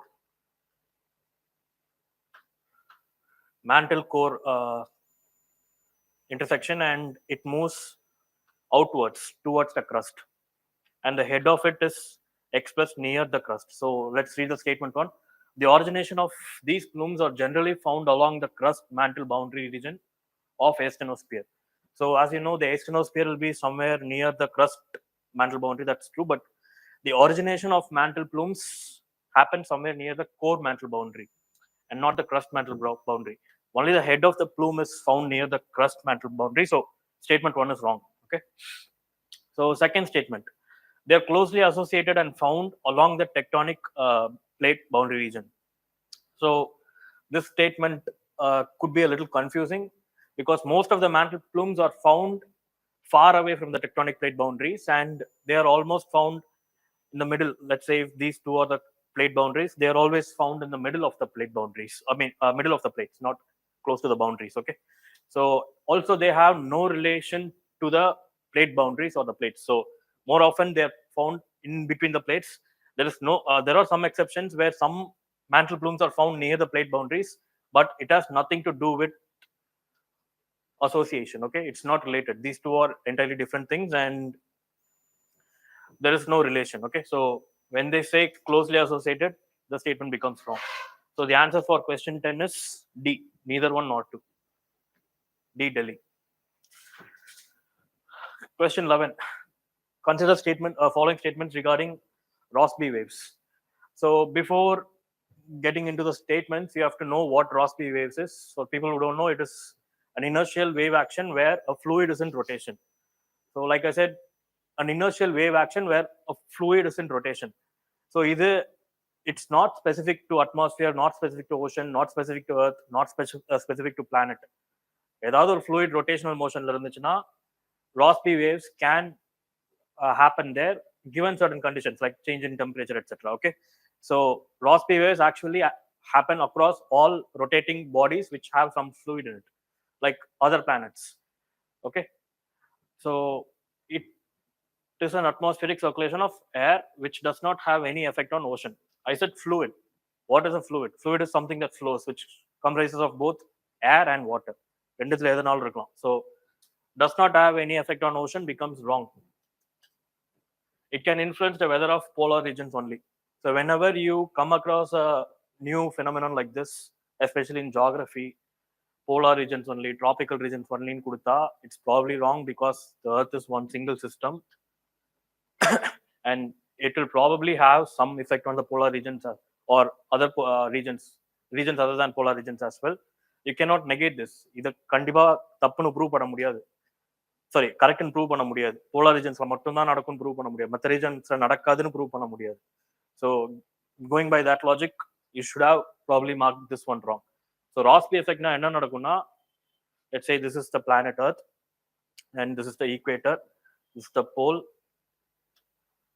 So warm air rises up in the equator and cold air is present in the pole. And as you may studied in your climatology, the air column at equator is much higher than the air column at the poles. In the air column ரொம்ப சின்னதா இருக்கும் because the cold air is denser and warm air is less denser than the cold air. Okay, so அதனால இந்த air column ரொம்ப அதிகமா இருக்கும். Even the size of the atmosphere is high towards equator and lesser towards poles. Okay, so அதனால warm air tends to move from here to the poles. Equatorல இருந்து polar regionsக்கு போகும். And that atmospheric motion causes this warm air to cool down. And once it cools down, its density increases. And as it moves towards the polar region, it subsides. அந்த கீழே போக ஆரம்பிச்சிடும். So which leaves an empty space here, which in turn pulls more warm air. So இங்க ஒரு circulation நடக்குதா, இது இங்கே போதா, so இது போயிட்டே இருக்கும். So this combined along with your Coriolis force, this does not happen uniformly, straight on nadakadhu. Combined with your Coriolis force, you'll find some meandering, just like your jet streams. Rossby wave effects will have an influence on the jet streams. Jet stream form agadhukku this is an important condition. Okay, so this is not confined only to the planet Earth. If you look at planets like Jupiter oda photo pathale wave irukum anganga. So all those are nothing but your Rossby waves. Okay, so like I said here, it can influence the weather of polar regions only. There's nothing to prove that we have nothing to prove that it cannot influence the weather of other regions. So it has to be wrong. Okay, sorry. The answer for question 11 is D, Delhi. Consider the following pairs. They have given tiger reserves and states. Match பண்ண சொல்லிருக்காங்க கரெக்டா தப்பான்னு. Ranipur Tiger Reserve. This was in news. It's a grave error if you haven't noticed that in news this year. This is the latest tiger reserve in India, the 53rd tiger reserve. 2022 September or July and the time vanduchu. So this is located in the Chitrakoot district of Uttar Pradesh, close to the border of Madhya Pradesh. Bagelkhand region பக்கத்துல வரும் இது. Okay, so it is at Uttar Pradesh, not Chhattisgarh. So first pair is wrong. Ramgarh Vishdhari Tiger Reserve. This is also introduced in 2022. 53rd ஆகுது, இது 52nd Tiger Reserve.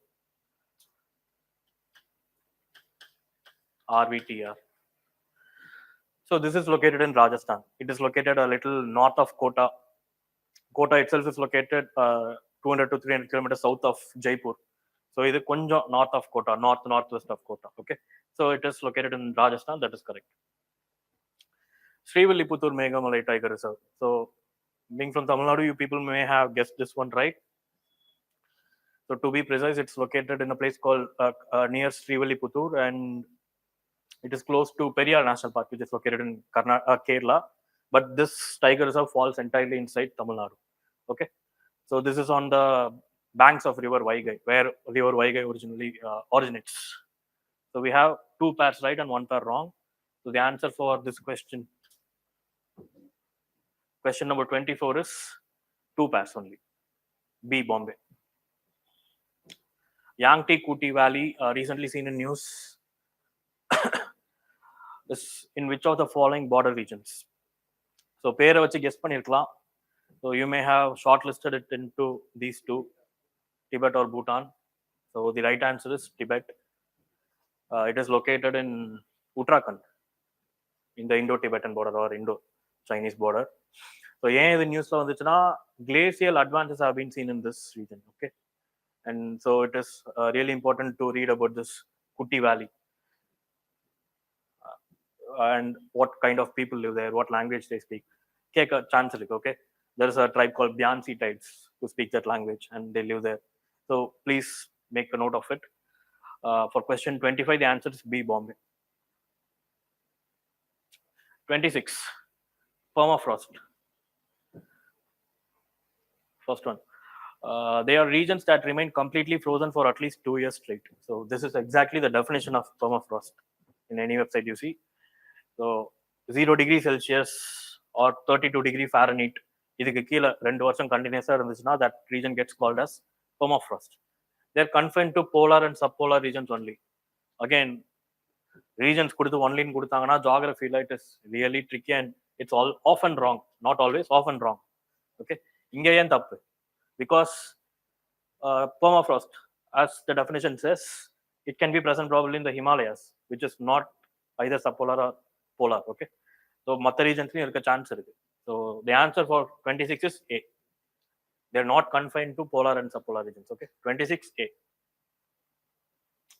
Sea of Marmara connects which of the following two water bodies? So people who are confident with map can probably get this one right. So the answer is Black Sea and Aegean Sea.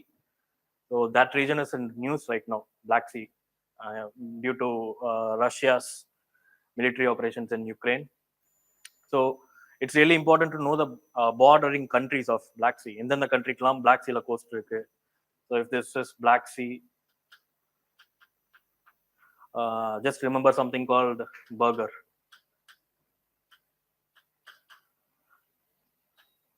And just remember this abbreviation. All these first capital letters are the first letters of countries which have a coast on Black Sea. Like B stands for Bulgaria, U stands for Ukraine, R stands for Romania, G stands for Georgia, R stands for Russia. But what does this E do here? Turkey. So you can either call it Turkey, the Mudira E la Mudira, or you can just name it Berg TR or something like that. Okay. So those are the bordering countries of Black Sea. And Black Sea க்கும் மெடிட்ரேனியனுக்கும் நடுல there will be Turkey on the east and Greece on the west. And the Aegean Sea will be here. And Sea of Marmara will be entirely within Turkey. Turkey-oட land farm கொஞ்சம் extend ஆயிருக்கும். அதுக்குள்ள தான் Sea of Marmara will be there. So Sea of Marmara will be entirely between Turkey, and it connects Black Sea to Aegean Sea. Aegean Sea forms Aegean Sea bordering countries are Greece and Turkey. So Aegean Sea was important historically because it was the country, it was the sea which connected the western part of the world and the oriental part of the world. Okay. So this one, you should remember all these things. In the Black Sea or in the end, Ukraine Russia border and sea varum. Sea of Azov, where it's located, and what Strait of Kerch. Strait of Kerch connects Sea of Azov with Black Sea. So you should remember the entire path. Or ship அங்கிருந்து வெளியே போனா இதெல்லாம் தாண்டி போகணும். Just remember like that, and it will be easy to remember these things. So 31 answer is C. 32. Collar are calcareous deposits found below the older alluvium. Concrete saline efflorescence found in the drier areas. So geography, கொஞ்சம் நல்லா படிச்சிருந்தீங்க, Indian geography கொஞ்சம் நல்லா படிச்சிருந்தீங்கன்னா, you would know that this definition is for conquer. So which makes both the statements wrong. For 32, the answer is D, Delhi. So conquer is actually the calcareous deposits found below the older alluvium. Older alluvium is actually Bangar, which is less fertile. Bangarku konjam keela regions vandinga, you will find Conquer, which is the newer alluvium. Okay. And Kolar has nothing to do with alluvium. They are just saline efflorescence found in the drier areas. Kolar. So it is interchanged, the options. Okay. So this is Kolar. So where Kolar is found in India, in places like Haryana. Okay. So anyway, the answer is D, Delhi, for question 32. Which among the following oil seeds can be cultivated during the Kharif season? So factual question. இது தெரிஞ்சா தெரிஞ்சிருக்கணும், இல்லனா it's hard. Kharifல நிறைய crops sow பண்ணுவாங்க, ராபில கம்மியா இருக்கும் எப்பவுமே. So if you know rabi seasonல என்னென்ன crop பண்ணுவாங்கன்னா wheat, importantly, mustard, linseed,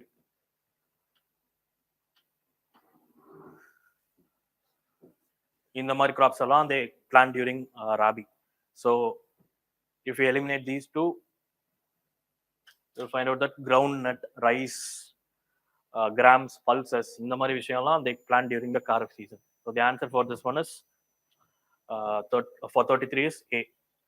So there is one type of oil seed which is planted during both rabi as well as Kharif, that is castor. Castor தெரியும்ல, castor is தமிழ்ல castor oil னா விளக்கெண்ணெய். So that is castor seed. விளக்கெண்ணெய், castor oil னா விளக்கெண்ணெய். 33, the answer is A. 61. In which of the following regions the salinity of ocean increases with increasing depth up to the halocline zone? So salinity of the ocean changes vertically as well as horizontally, as you people know. So let's say this is the increasing salinity. Let's say this is the increasing depth, and halocline will be somewhere here. Equatorial zone என்ன நடக்கும்னா, as you know, the solar insolation will be really high in the equatorial zones, and that causes more evaporation. தண்ணி தான் evaporate ஆகும், salt evaporate ஆகாது. Once the water is gone, what will happen? Salt will be remaining, and the salinity will be really high. எங்க சர்ஃபேஸ்ல. அப்போ கீழே போக போக salinity கீழே இருக்க தண்ணியில வாட்டர் எவாபரேட் இருக்காது, வாட்டரும் இருக்கும், சால்ட் இருக்கும். அப்போ மேலே salinity அதிகம், கீழே கம்மி. So depth போக போக salinity is decreasing, right, until the halocline zone. So this is for equator. No such thing happens in the polar regions. Okay, polar regions la cold ah irukkranaala and not much evaporation takes place as well. So it kinds of increase, not a drastic increase. Inga drastic decrease aayirkum, ஆனா இங்க டிராஸ்டிக்கா increase ஆகுது, கொஞ்சம் increase ஆயிருக்கும் அவ்வளவுதான். Okay. And Tropic of Capricorn or the borders of tropical regions, அங்கெல்லாம் they get sun at least for one season, once a year. ஒரு டைம்க்கா sun நல்லா சோலார் இன்சுலேஷன் நல்லா இருக்கும். So they'll have something like this, கொஞ்சம் decrease ஆகும். Okay. But இங்க என்ன கேட்டிருக்காங்க, increases with increasing depth. So ஈக்குவேட்டர்ல கண்டிப்பா நடக்காதா, ஈக்குவேட்டர்ல கண்டிப்பா டிக்ரீஸ் ஆகும். And even in tropical regions, mean tropic of Cancer or Capricorn, அங்கேயும் ஓரளவுக்கு டிக்ரீஸ் ஆகும். ஈக்குவேட்டர் அளவுக்கு டிக்ரீஸ் ஆகுதுனாலும் கொஞ்சமா டிக்ரீஸ் ஆகுது. But in Antarctic circle and Arctic circle where the opposite takes place, அந்த இடத்துல the salinity increases with increasing depth. Okay, so the answer for question 61 is A.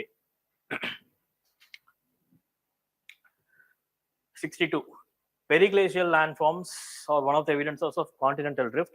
Which of the following are examples of periglacial landforms? Again, a factual question. Though it seems factual, Go Changliang or any typical geography book, there is some clue hidden here. Arete. So this is actually not a periglacial landform. This is a glacial landform. Okay. So 3 eliminate pannale, we'll get C as the answer. Okay. Periglacial landforms are found on the fringes of glacial landforms, where the landform is shaped due to freezing and thawing, rapid freezing and thawing of landforms. That's periglacial. So idu moonu you may not have seen in the conventional textbooks, but they exist. Arete, NCERT லையும் இருக்கும், and even in your Go Changliang it's there. Arete is actually the pyramidal peak of mountains in glacial landforms. Matterhorn in Switzerland கேள்விப்பட்டிருக்கீங்களா? So டாப்லரான் ஒரு chocolate இருக்கும்ல, அந்த சாக்லேட்டோட logo ஒரு மலை இருக்கும்ல, that landform is actually Arete. Okay, so when you eliminate 3, you get the answer for this one, and you can remember Pingo, Blockfield, Combe, இதெல்லாமே they are examples of periglacial landforms. 62, the answer is C. 78. Which of the following are necessary conditions for formation of delta? Let's read the conditions. The river must have a large load. Load na, not load of water, they mean the load of silt. Okay, you should have understood this. So நிறைய silt இருந்தாதான் formation of delta is possible. So that's why we have deltas only on the east coast. West coast la நிறைய silt இருக்காது because they are short flowing rivers. Presence of large lakes on the course of the river. So think logically, if there are lakes, and the lake இருக்கிற இடத்துலயே silt எல்லாம் deposit பண்ணிடும். So presence of large number of lakes is not an ideal condition for formation of deltas. Okay, so 2 வரக்கூடாது, 1 வரணும். அந்த மாதிரி option பார்த்தீங்கன்னா there are only 2 of these. A, B மட்டும்தான் இருக்கு. We'll still read. Presence of shallow adjoining sea or continental shelf. So let's say this is the cross section of river ஒன்று இப்படி flow ஆகி வந்துட்டு இருக்கு, and let's say this is the end of the land and ocean begins here, and let's say there is no continental shelf, ஸ்ட்ரைட்டா டீப்பா கீழே போயிடுது அந்த இடத்துல. அப்போ இந்த இடத்துல டெல்டா ஃபார்ம் ஆகுமா? எது மேல ஃபார்ம் ஆகும்? ஃபார்ம் ஆகுறதுக்கு ஏதாவது ஒரு இடம் தேவையில்ல. So ideally there should be some continental shelf. The sea is like this. இந்த இடத்துல continental shelf இருக்கிறனால river கொண்டு வர silt எல்லாம் இந்த இடத்துல deposit ஆகி deltas might start coming up. Okay, so there needs to be some shallow adjoining continental shelf. 3 is right. Strong currents running at right angles to the mouth of river. So let's see, this is the top view of the river, this is the coast. So இது C. இந்த இடத்துல right ஆங்கிள்ல காத்து அடிச்சிட்டு இருந்துச்சுன்னா will there be any delta formation here? The silt and water will both get gushed into the open sea. வேற டைரக்ஷன்ல போக ஆரம்பிச்சிடும், and calm conditions are required at the mouth of the river in order to form delta. படிச்சிருப்பீங்க. So this one, strong currents or any such disturbing trends are not desirable for the formation of deltas. So the answer is 1 and 3. B, Bombay, for question number 78. 79. Which of the following statements is all correct regarding tsunami waves? So the one thing about tsunami waves you should know is they flow really fast in open oceans. Open oceanல ரொம்ப ஃபாஸ்டா flow ஆயிட்டு இருக்கும். So let's say This is the continental shelf. Open ocean ரொம்ப ஃபாஸ்டா வரும். இது மட்டும் ஞாபகம் வச்சுக்கிட்டீங்கன்னா போதும். ஸோ கான்டினென்டல் ஷெல்ஃப்ல இவ்வளோ ஃபாஸ்டா தண்ணி வந்துச்சுன்னா இந்த இடத்துல என்ன ஆகும்? ஹைட் அதிகமாகுமா ஆகாதா? The height will increase because நிறைய தண்ணி வருது. இந்த இடத்துல இடம் கம்மியாயிடுச்சு. Only way for the water to where can the water go? மேலே மட்டும் தான் போக முடியும். So the water has to go up here. So that's why the tsunami waves close to the coast are really high. கோஸ்ட்டுக்கு வர வர நிறைய தண்ணி வருது, ஆனால் டெப்த் இல்லை. ஸோ மேலே மட்டும்தான் போக முடியும். ஸோ ஸ்பீட் என்ன ஆகும் இந்த இடத்துல? What will happen to speed? Speed கம்மியாகும். ஓகே, ஸோ இந்த ஒரு டைரக்ஷன்ல வந்துட்டு இருக்கு, லீனியர் டைரக்ஷன்ல வந்துட்டு இருக்கு. ஆனால் இந்த இடத்துல இடம் இல்லை, அதனால மேலே போகுது. It's momentum is braking. Horizontal component is shifting into both horizontal as well as vertical. அப்போ horizontal component is the speed. அது என்ன ஆகும்? கம்மியாகும் naturally. Okay, so let's read the statements now. Speed of the wave is higher in open seas as compared to the continental shelf. That's what I told you to remember. So one is right. Height of waves is higher in open seas as compared to the continental shelf. So open sea la height kammiya irukum, continental shelf vanda da height adhigamaagum. When you remember this logic, okay? So 2 is wrong. Answer for 79 is A. Okay. Question 80. Consider the following statements regarding shola vegetation. So this is present in your NCERT, which is it's one of the unique forest formations in India. And statement 1 papom. It belongs to the category of evergreen, montane, tropical. So if you had read your NCERTs properly, you would understand that it's not tropical, it's temperate. Montane, wet, temperate forest. Okay. எங்க இருக்கும் இது? Any idea? It's present in the Western Ghats, the southern parts of Western Ghats. Kodaikanal பக்கத்துலலாம் இருக்கும்.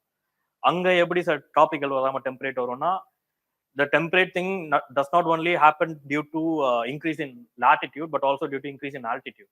Altitude increase ஆச்சுனாலும் tropical to temperate changes நடக்கும். கொடைக்கானல் ஊட்டிலலாம் கூட we find pine forest, spruce, fir, இந்த மாதிரி மரம்லாம் இருக்குல்ல. That's due to the increase in altitude, not just latitude. Okay, so this is actually a temperate, wet temperate forest. So statement 1 is wrong. Statement 2. It can be found at an altitude of more than 1500 meters in both Western Ghats and the hilly regions of Northeast India. So like I said, it's present only in the southern parts of Western Ghats. Northeast India la vera endha edathileyume illa. Shola itself is an ancient Tamil word. Okay, so sorry, this is also wrong. So for question 80, the answer is D, Delhi. Neither one nor two. 86. Direct seeding of rice. So this is a new method which is in news, which you should have been aware of.